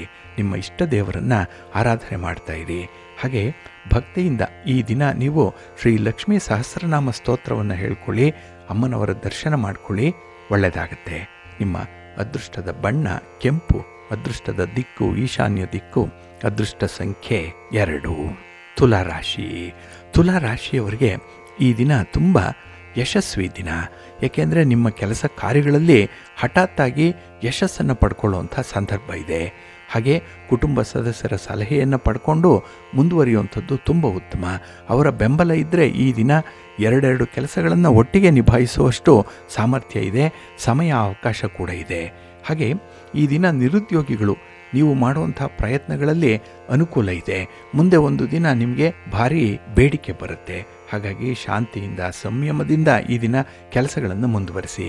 ಹಾಗೆ ಈ ದೇವಾಲಯದಲ್ಲಾಗಲಿ, ಧಾರ್ಮಿಕ ಕೇಂದ್ರಗಳಲ್ಲಾಗಲಿ ಸ್ವಲ್ಪ ಸೇವೆ ಮಾಡುವಂಥ ಮನೋಭಾವವನ್ನು ರೂಢಿಸ್ಕೊಳ್ಳಿ. ಇದರಿಂದ ಮನಸ್ಸು ಸ್ಥಿಮಿತಕ್ಕೆ ಬರುತ್ತೆ. ಹಾಗೆ ಯಾವುದೇ ಒಂದು ಕೆಲಸ ಕಾರ್ಯಗಳನ್ನು ಸಾಧನೆ ಮಾಡಲಿಕ್ಕೆ ಗುರಿ ಏಕಾಗ್ರವಾಗಿರುತ್ತೆ. ಹಾಗೆ ಈ ದಿನದಲ್ಲಿ ಭೂಮಿಗೆ ಸಂಬಂಧಪಟ್ಟಂಥ ವ್ಯವಹಾರಗಳಲ್ಲಿ ನಿರೀಕ್ಷಿತ ಲಾಭವನ್ನು ಪಡ್ಕೊಳ್ಳುವಂಥದ್ದು ಇದೆ. ಇನ್ನು ತಂಟೆ ತಾಪತ್ರಯಗಳಿದ್ದರೆ ಅದು ಬಗೆಹರಿಯುತ್ತೆ. ಇಲ್ಲ ಮನೆ ನಿರ್ಮಾಣದ ವಿಚಾರದಲ್ಲಿ ನಿಮಗೆ ಒಂದು ಅನುಮತಿ ಪತ್ರ ಬೇಕು, ಅಥವಾ ಕೆಲವರಿಂದ ಹಣದ ಸಹಾಯ ಬೇಕು, ಇಂಥದ್ರಲ್ಲೂ ಕೂಡ ನಿಮಗೆ ಪ್ರಗತಿ ಇರುತ್ತೆ. ಇನ್ನು ಯಾವುದೇ ಒಂದು ವಿಚಾರದಲ್ಲಿ ನಿಮ್ಮ ಸುತ್ತಮುತ್ತಲಿನವರ ಜೊತೆಯಲ್ಲಿ ಹಣಕಾಸಿನ ವ್ಯವಹಾರಗಳನ್ನು ಮಾಡಲಿಕ್ಕೆ ಹೋಗಬೇಡಿ. ಹಣಕಾಸಿನ ಪರಿಸ್ಥಿತಿಯನ್ನು ಗಮನದಲ್ಲಿಟ್ಟುಕೊಂಡು ನೀವು ಮುಂದುವರಿಬೇಕಾಗತ್ತೆ. ನಾಳೆಗಾಗಿ ಸ್ವಲ್ಪ ಉಳಿತಾಯ ಮಾಡಬೇಕಾಗತ್ತೆ. ಇನ್ನು ಈ ಗುರಿ ಸಾಧನೆಯ ಸಂದರ್ಭದಲ್ಲಿ ಗೊಂದಲ ಉಂಟಾದರೆ ಹಾನಿಯಾಗುತ್ತೆ, ನಷ್ಟ ಜಾಸ್ತಿ ಆಗುತ್ತೆ. ಹಾಗಾಗಿ ನಿಮಗೆ ವಹಿಸಿರುವಂಥ ಜವಾಬ್ದಾರಿಯನ್ನು, ನಿಮ್ಮ ಗುರಿಯನ್ನು, ಇದರಲ್ಲಿ ಸ್ಪಷ್ಟತೆಯನ್ನು ಇಟ್ಕೊಂಡು ಮುಂದುವರಿರಿ, ಒಳ್ಳೆಯದಾಗತ್ತೆ. ನಿಮ್ಮ ಇಷ್ಟ ದೇವರನ್ನು ಆರಾಧನೆ ಮಾಡ್ತಾ ಇರಿ. ಹಾಗೆ ಭಕ್ತಿಯಿಂದ ಈ ದಿನ ಲಕ್ಷ್ಮೀ ನರಸಿಂಹ ಸ್ತೋತ್ರವನ್ನು ಹೇಳ್ಕೊಳ್ಳಿ, ಸ್ವಾಮಿಯ ದರ್ಶನ ಮಾಡ್ಕೊಳ್ಳಿ, ಒಳ್ಳೆಯದಾಗತ್ತೆ. ನಿಮ್ಮ ಅದೃಷ್ಟದ ಬಣ್ಣ ಗುಲಾಬಿ, ಅದೃಷ್ಟದ ದಿಕ್ಕು ಪೂರ್ವ ದಿಕ್ಕು, ಅದೃಷ್ಟ ಸಂಖ್ಯೆ 1. ವೃಶ್ಚಿಕ ರಾಶಿ. ವೃಶ್ಚಿಕ ರಾಶಿಯವರಿಗೆ ಈ ದಿನದ ಆರಂಭದಲ್ಲಿ ಸ್ವಲ್ಪ ಅಡೆತಡೆಗಳಿರುತ್ತೆ. ಚಂದ್ರ ನಿಮಗೆ ವ್ಯಯ ಸ್ಥಾನದಲ್ಲಿದ್ದಾನೆ. ಹಾಗಾಗಿ ಈ ದಿನದ ವಿದ್ಯಮಾನಗಳಲ್ಲಿ ಸ್ವಲ್ಪ ಕಷ್ಟಪಟ್ಟೆ ಫಲಿತಾಂಶವನ್ನು ತಂದುಕೊಳ್ಬೇಕಾಗತ್ತೆ. ಹಾಗೆ ಈ ದಿನದಲ್ಲಿ ಕೈಗೊಂಡಂತಹ ಕೆಲಸ ಕಾರ್ಯಗಳಲ್ಲಿ ಸಣ್ಣ ಪುಟ್ಟ ಅಡೆತಡೆಗಳು, ಅದರಲ್ಲೂ ನಿಮ್ಮ ಗಮನಕ್ಕೆ ಬಾರದೇ ಅಡೆತಡೆಗಳು ಬಂದು ಹೋಗುವಂಥದ್ದು ಇರುತ್ತೆ. ಇನ್ನು ಕುಟುಂಬ ಸದಸ್ಯರ ಅನಾರೋಗ್ಯದ ಬಗ್ಗೆ ಸ್ವಲ್ಪ ಗಾಬರಿ ಆಗುವಂಥದ್ದು, ಸ್ವಲ್ಪ ಓಡಾಟ, ಖರ್ಚು ವೆಚ್ಚಗಳು ಕೂಡ ಈ ಸಂದರ್ಭದಲ್ಲಿ ಆಗುವಂಥದ್ದು ಇದೆ. ಇನ್ನು ಹಣಕಾಸಿನ ವಿಚಾರದಲ್ಲಿ ಆತುರಪಟ್ಟು ಇತರರಿಗೆ ಮಾತು ಕೊಡುವಂಥದ್ದು ಒಳ್ಳೆಯದಲ್ಲ. ಏಕೆಂದರೆ ನಿಮ್ಮ ಇತಿ ಮಿತಿಯನ್ನು ಅರಿತೇ ನೀವು ಮುಂದುವರಿಬೇಕಾಗತ್ತೆ. ಇನ್ನು ಈ ದಿನ ಯಾವುದೇ ಹಣಕಾಸಿನ ವ್ಯವಹಾರಗಳನ್ನು, ಲೇವಾದೇವಿ ವ್ಯವಹಾರಗಳನ್ನು ಮಾಡಲಿಕ್ಕೆ ಹೋಗಬೇಡಿ. ಏಕೆಂದರೆ ನಿಮಗೆ ಇದು ಅಷ್ಟೊಂದು ಶ್ರೇಯಸ್ಕರ ಅಲ್ಲ. ಇದು ಗಂಟು ನಂಟು ಎರಡನ್ನೂ ಕೂಡ ಉಳಿಸುವಂಥ ಪ್ರಯತ್ನ ಕೂಡ ಆಗಲ್ಲ. ಹಾಗೆ ಈ ದಿನದಲ್ಲಿ ಯಾವುದೇ ಒಂದು ಪರಿಸ್ಥಿತಿಯನ್ನು ಬಹಳ ವಿಚಾರಪೂರ್ವಕವಾಗಿ ನೋಡಬೇಕು. ಅದರ ಸಾಧಕ ಬಾಧಕಗಳನ್ನು ನೋಡೇ ಮುಂದುವರಿಬೇಕಾಗತ್ತೆ. ಇನ್ನು ಗುರಿ ಎಷ್ಟೇ ಹತ್ತಿರ ಇದ್ದರೂ ಕೂಡ ನಿಮ್ಮ ಸುತ್ತಮುತ್ತಲಿನವರೊಡನೆ ಅದರ ಬಗ್ಗೆ ಸ್ವಲ್ಪ ಎಚ್ಚರಿಕೆಯಿಂದನೇ ಇರಬೇಕಾಗತ್ತೆ. ಹಾಗೆ ಈ ದಿನ ಮಾಲೀಕತ್ವದ ಹಕ್ಕಿನ ಬಗ್ಗೆ ಕೆಲವೊಂದು ವಿಚಾರಗಳು ಮನಸ್ಸಿಗೆ ತೀವ್ರ ಆಘಾತವನ್ನು ತರುವಂಥದ್ದಾಗುತ್ತೆ. ಮೊನ್ನೆಯವರೆಗೂ ಕೂಡ ನಿಮ್ಮ ಜೊತೆಯಲ್ಲೇ ಇರುವಂತೆ ವರ್ತಿಸ್ತಾ ಇದ್ದ ನಿಮ್ಮ ಸ್ನೇಹಿತರು ಅಂತ ಹೇಳ್ಕೊಳ್ತಾ ಇದ್ದಂಥವರಿಂದಲೇ ಈ ದಿನ ನಿಮಗೆ ಮೋಸ ಆಗುತ್ತೆ, ಧೋಖ ಆಗುತ್ತೆ, ಮನಸ್ಸಿಗೆ ತುಂಬ ಅಸಮಾಧಾನ ಆಗುತ್ತೆ, ಅಸಂತೋಷ ಉಂಟಾಗುತ್ತೆ. ಆದರೂ ಕೂಡ ಅನಿವಾರ್ಯ. ಇದು ಭಗವಂತನ ಮೇಲೆ ಭಾರ ಹಾಕಿ ಈ ಸಮಸ್ಯೆಯನ್ನು ಇತ್ಯರ್ಥಪಡಿಸ್ಕೊಳ್ಳುವಂಥ ಒಂದು ಪ್ರಯತ್ನ ಮಾಡಿ. ಬಹಳ ಬೇಗ ಇದು ಇತ್ಯರ್ಥ ಆಗುತ್ತೆ. ನಿಮ್ಮ ಇಷ್ಟ ದೇವರನ್ನು ಆರಾಧನೆ ಮಾಡ್ತಾಯಿರಿ. ಶಿವನ ಪರಿವಾರ ದೇವತೆಗಳನ್ನು ಪ್ರಾರ್ಥನೆ ಮಾಡಿಕೊಳ್ಳಿ. ಶಿವಸ್ತೋತ್ರವನ್ನು ಹೇಳ್ಕೊಳ್ಳಿ, ಒಳ್ಳೆಯದಾಗುತ್ತೆ. ನಿಮ್ಮ ಅದೃಷ್ಟದ ಬಣ್ಣ ನೇರಳೆ, ಅದೃಷ್ಟದ ದಿಕ್ಕು ಈಶಾನ್ಯ ದಿಕ್ಕು, ಅದೃಷ್ಟ ಸಂಖ್ಯೆ 2. ಧನುರಾಶಿ. ಧನುರಾಶಿಯವರಿಗೆ ಈ ದಿನ ಲಾಭಸ್ಥಾನದಲ್ಲಿ ಚಂದ್ರ ಇರುವಂಥ ದಿನ. ಹಾಗಾಗಿನೇ ಈ ದಿನದಲ್ಲಿ ಪ್ರಮುಖ ವಿಚಾರಗಳಲ್ಲಿ ನಿಮ್ಮ ಸ್ವಂತ ಆಲೋಚನೆಗಳು ಬಹಳ ಸಕ್ಸಸ್ ಆಗುತ್ತೆ. ನೀವು ಅಂದುಕೊಂಡಂತಹ ಕೆಲಸಗಳನ್ನು ಮಾಡಿ ಮುಗಿಸ್ಬಿಡ್ತೀರಿ. ಹಾಗಾಗಿ ಬಹಳ ವರ್ಷಗಳಿಂದ ಒಂದು ಸಮಸ್ಯೆ, ಒಂದು ಇತ್ಯರ್ಥ ಕಾಣದಂತಹ ಒಂದು ಪರಿಸ್ಥಿತಿ ಈ ದಿನ ಎಲ್ಲೋ ಒಂದು ಕಡೆ ಮನಸ್ಸಿಗೆ ಸಮಾಧಾನ ಆಗುವಂಥ ರೀತಿಯಲ್ಲಿ ಅದರ ಪ್ರಗತಿ ಇರುತ್ತೆ. ಆ ಸಮಸ್ಯೆ ಇತ್ಯರ್ಥವಾಗುತ್ತೆ. ಹಾಗೆ ಈ ದಿನದಲ್ಲಿ ಕೆಲವರ ಮಾತುಗಳಿಂದ ಮಾನಸಿಕ ಕಿರಿಕಿರಿ ಉಂಟಾಗುವಂಥದ್ದು ಇರುತ್ತೆ. ಹಾಗಾಗಿ ಅಂಥವರ ಮಾತನ್ನು ಈ ದಿನ ನೀವು ಸೀರಿಯಸ್ ಆಗಿ ತೆಗೆದುಕೊಳ್ಬೇಡಿ.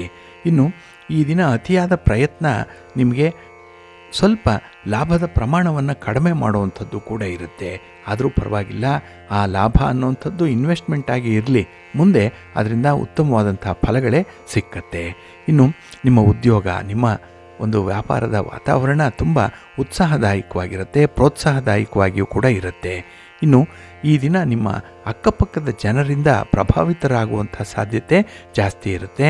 ಅತ್ಯಂತ ಎಚ್ಚರಿಕೆಯಿಂದ ಇರಬೇಕಾಗತ್ತೆ ಈ ಸಂದರ್ಭದಲ್ಲಿ. ಇನ್ನು ಈ ದಿನ ನಿಂತು ಹೋದಂತಹ ಯೋಜನೆಗಳು ಸುಗಮವಾಗುವಂಥ ಸಾಧ್ಯತೆ ಕೂಡ ಇರುತ್ತೆ. ಹಾಗಾಗಿನೇ ಆತುರವಾಗಿ ಯಾವುದೇ ಕೆಲಸಕ್ಕೆ ಕೈ ಹಾಕಬೇಡಿ. ಹಾಗೆ ಯಾರನ್ನೂ ಕೂಡ ಅತಿಯಾಗಿ ನಂಬಲಿಕ್ಕೆ ಹೋಗಬೇಡಿ. ಡಿಪೆಂಡೆನ್ಸಿ ಅಷ್ಟೊಂದು ಒಳ್ಳೆಯದಲ್ಲ. ಇನ್ನು ವಿಶೇಷವಾಗಿ ನಿಮ್ಮ ಆಲೋಚನೆಗಳಿಂದ ಇತರರು ಪ್ರಭಾವಿತರಾಗುವಂಥ ಸಾಧ್ಯತೆ ಇದೆ. ನಿಮ್ಮನ್ನು ಆರಾಧನೆ ಮಾಡುವಂಥದ್ದು, ನಿಮ್ಮ ಒಂದು ವಿಚಾರಧಾರೆಗಳನ್ನೇ ಮೆಲುಕು ಹಾಕುವಂಥವರು ಕೂಡ ಇರ್ತಾರೆ. ಈ ಸಂಬಂಧವಾಗಿ ನಿಮ್ಮ ಒಂದು ಕಾರ್ಯವೈಖರಿಯನ್ನು ಸ್ವಲ್ಪ ಅಪ್ಗ್ರೇಡ್ ಮಾಡ್ಕೊಳ್ಳಿ, ಒಳ್ಳೆಯದಾಗುತ್ತೆ. ನಿಮ್ಮ ಇಷ್ಟ ದೇವರನ್ನು ಆರಾಧನೆ ಮಾಡ್ತಾಯಿರಿ. ಹಾಗೆ ಭಕ್ತಿಯಿಂದ ಈ ದಿನ ನೀವು ಶ್ರೀರಾಮ ರಕ್ಷಾ ಸ್ತೋತ್ರವನ್ನು ಹೇಳ್ಕೊಳ್ಳಿ, ರಾಮನಾಮ ಜಪ ಮಾಡಿ, ಒಳ್ಳೆಯದಾಗುತ್ತೆ. ನಿಮ್ಮ ಅದೃಷ್ಟದ ಬಣ್ಣ ನೇರಳೆ, ಅದೃಷ್ಟದ ದಿಕ್ಕು ಈಶಾನ್ಯ ದಿಕ್ಕು, ಅದೃಷ್ಟ ಸಂಖ್ಯೆ 1. ಮಕರ ರಾಶಿ. ಮಕರ ರಾಶಿಯವರಿಗೆ ಈ ದಿನ ಉದ್ಯೋಗ ಸ್ಥಾನದಲ್ಲಿ, ಕರ್ಮಸ್ಥಾನದಲ್ಲಿ, ನಿಮ್ಮ ವೃತ್ತಿಯ ಸ್ಥಾನದಲ್ಲಿ ಚಂದ್ರ ಇರುವಂಥ ಸಂದರ್ಭ. ಹಾಗಾಗಿನೇ ಕೆಲಸ ಕಾರ್ಯಗಳಲ್ಲಿ ಈ ದಿನ ತುಂಬ ಮನಸ್ಸು ಮಾಡ್ತೀರಿ. ಹಾಗೆ ನಿಮ್ಮ ವಿಲ್ ಪವರ್ ಕೂಡ ತುಂಬ ಚೆನ್ನಾಗಿದೆ. ಹಾಗಾಗಿ 100ಕ್ಕೆ 100ರಷ್ಟು ನಿಮ್ಮ ಒಂದು ಎನರ್ಜಿಯನ್ನು, ನಿಮ್ಮ ಒಂದು ಆಸೆ ಆಕಾಂಕ್ಷೆಗಳನ್ನು ಅಲ್ಲಿ ಇನ್ವೆಸ್ಟ್ ಮಾಡುವಂಥದ್ದು ಕೂಡ ಇದೆ. ಹಾಗಾಗಿ ಈ ದಿನ ನಿಮ್ಮ ಎನರ್ಜಿಯನ್ನು ಎಷ್ಟು ಇನ್ವೆಸ್ಟ್ ಮಾಡ್ತೀರೋ ಅಷ್ಟೇ ಫಲ ನಿಮಗೆ ಸಿಕ್ಕತ್ತೆ, ಶಾಶ್ವತವಾಗಿರುವಂಥ ಫಲ. ಇನ್ನು ಈ ದಿನದಲ್ಲಿ ಸಮಯವನ್ನು ತುಂಬ ಚೆನ್ನಾಗಿ ಉಪಯೋಗಿಸ್ಕೊಳ್ಳುವಂಥದ್ದು ಇದೆ. ಹಾಗಾಗಿ ಈ ಸಮಯದ ಪರಿಪಾಲನೆ ಆಗಲಿ, ಸಮಯದಲ್ಲಿ ಯಾವ ರೀತಿಯಲ್ಲಿ ಪ್ರತಿಕ್ರಿಯಿಸಬೇಕು ಅನ್ನುವಂಥ ವಿಚಾರವನ್ನಾಗಲಿ ಬಹಳ ಚೆನ್ನಾಗಿ ಗ್ರಹಿಸಿರ್ತೀರಿ ಈ ದಿನದಲ್ಲಿ. ಅದಕ್ಕಾಗಿಯೇ ನಿಮ್ಮ ಹಣಕಾಸಿನ ಪರಿಸ್ಥಿತಿ ಆಶಾದಾಯಕವಾಗಿರುತ್ತೆ. ಇನ್ನು ಮನೆಯಲ್ಲಿ ಶುಭ ಕಾರ್ಯಗಳು ನಡೆಯುವಂಥ ಸೂಚನೆಗಳು ಕೂಡ ಕಾಣಿಸ್ತಾ ಇದೆ. ಹಾಗಾಗಿನೇ ನಿಮಗೆ ಹೊಸತನ ಅನ್ನುವಂಥದ್ದು ಈಗಲಿಂದನೇ ಬಂದಿದೆ, ತುಂಬ ಲವಲವಿಕೆ ಇದೆ. ಅದರ ಜೊತೆಗೆ ನಿಮಗೆ ಹೊಸ ವಾಹನ ಇರ್ಬೋದು, ಭೂ ಲಾಭಗಳಿರ್ಬೋದು, ಒಡವೆ ವಸ್ತ್ರಗಳಿರ್ಬೋದು, ಇದು ಸಿಕ್ಕುವಂಥ ಸಾಧ್ಯತೆಗಳು ಕೂಡ ಈ ಸಂದರ್ಭದಲ್ಲಿರುತ್ತೆ. ಹಾಗೆ ನಿಮ್ಮ ವೃತ್ತಿಯಲ್ಲಿ, ನಿಮ್ಮ ವ್ಯವಹಾರದಲ್ಲಿ ಈ ದಿನ ಒಂದು ಹೊಸ ತಿರುವನ್ನು ಪಡ್ಕೊಳ್ಳುವಂಥ ದಿನ ಇದು. ಎಲ್ಲ ಒಂದು ಕಡೆ ನಿಮಗೆ ಒಂದು ಟರ್ನಿಂಗ್ ಪಾಯಿಂಟ್ ಅಂತಾರಲ್ಲ, ಆ ರೀತಿಯಲ್ಲಿ ಭಾಸವಾಗುತ್ತೆ. ಇನ್ನು ವಿಶೇಷತೆ ಅಂತ ಹೇಳಿದ್ರೆ ನಿಮ್ಮ ಕೆಲಸದಲ್ಲಿ ತುಂಬ ಶ್ರದ್ಧೆ ಇದೆ. ಹಾಗೆ ಈ ದಿನ ಎಷ್ಟೇ ಗುರಿಯನ್ನು ನೀವು ತಲುಪುವಂಥ ನಿಟ್ಟಿನಲ್ಲಿ ಪ್ರಯತ್ನ ಮಾಡಿದ್ರೂ ಕೂಡ ನಿಮ್ಮ ಮನೆ ದೇವರನ್ನು, ನಿಮ್ಮ ಕುಲದೇವರನ್ನು ಆರಾಧನೆ ಮಾಡ್ತಾನೆ ಮುಂದುವರಿಸಬೇಕಾಗತ್ತೆ. ಹಾಗೆ ಈ ದಿನ ಆಹಾರ ವಿಹಾರದಲ್ಲಿ ಸ್ವಲ್ಪ ನಿಯಂತ್ರಣದಲ್ಲಿರಲಿ, ಒಳ್ಳೆಯದಾಗತ್ತೆ. ಇನ್ನು ಈ ದಿನದಲ್ಲಿ ಕೈಯಲ್ಲಿರುವಂಥ ಕೆಲಸ ಕಾರ್ಯಗಳನ್ನು ಪೂರ್ಣ ಮಾಡುವಂಥದ್ದು, ಜೊತೆಗೆ ಯಾವುದೇ ಒಂದು ಸಂದರ್ಭದಲ್ಲೂ ಕೂಡ ಭಗವಂತನ ಆರಾಧನೆಯನ್ನು ಬಿಡದೇ ಇರುವಂಥದ್ದು, ಇದು ನಿಮ್ಮ ಅಜೆಂಡಾ ಆಗಲಿ, ಒಳ್ಳೆಯದಾಗತ್ತೆ. ನಿಮ್ಮ ಮನೆ ದೇವರನ್ನು ಸ್ಮರಣೆ ಮಾಡ್ತಾ ಇರಿ. ಹಾಗೆ ಭಕ್ತಿಯಿಂದ ಅನ್ನಪೂರ್ಣೇಶ್ವರಿ ಸ್ತೋತ್ರವನ್ನು ಈ ದಿನ ಹೇಳ್ಕೊಳ್ಳಿ. ಅಮ್ಮನವರ ದರ್ಶನ ಮಾಡಿ, ಒಳ್ಳೆಯದಾಗತ್ತೆ. ನಿಮ್ಮ ಅದೃಷ್ಟದ ಬಣ್ಣ ತಿಳಿ ಹಸಿರು, ಅದೃಷ್ಟದ ದಿಕ್ಕು ಈಶಾನ್ಯ ದಿಕ್ಕು, ಅದೃಷ್ಟ ಸಂಖ್ಯೆ 1. ಕುಂಭರಾಶಿ. ಕುಂಭರಾಶಿಯವರಿಗೆ ಈ ದಿನ ಗ್ರಹಗತಿಗಳು ಅಷ್ಟೊಂದು ಅನುಕೂಲಕರವಾಗಿಲ್ಲ.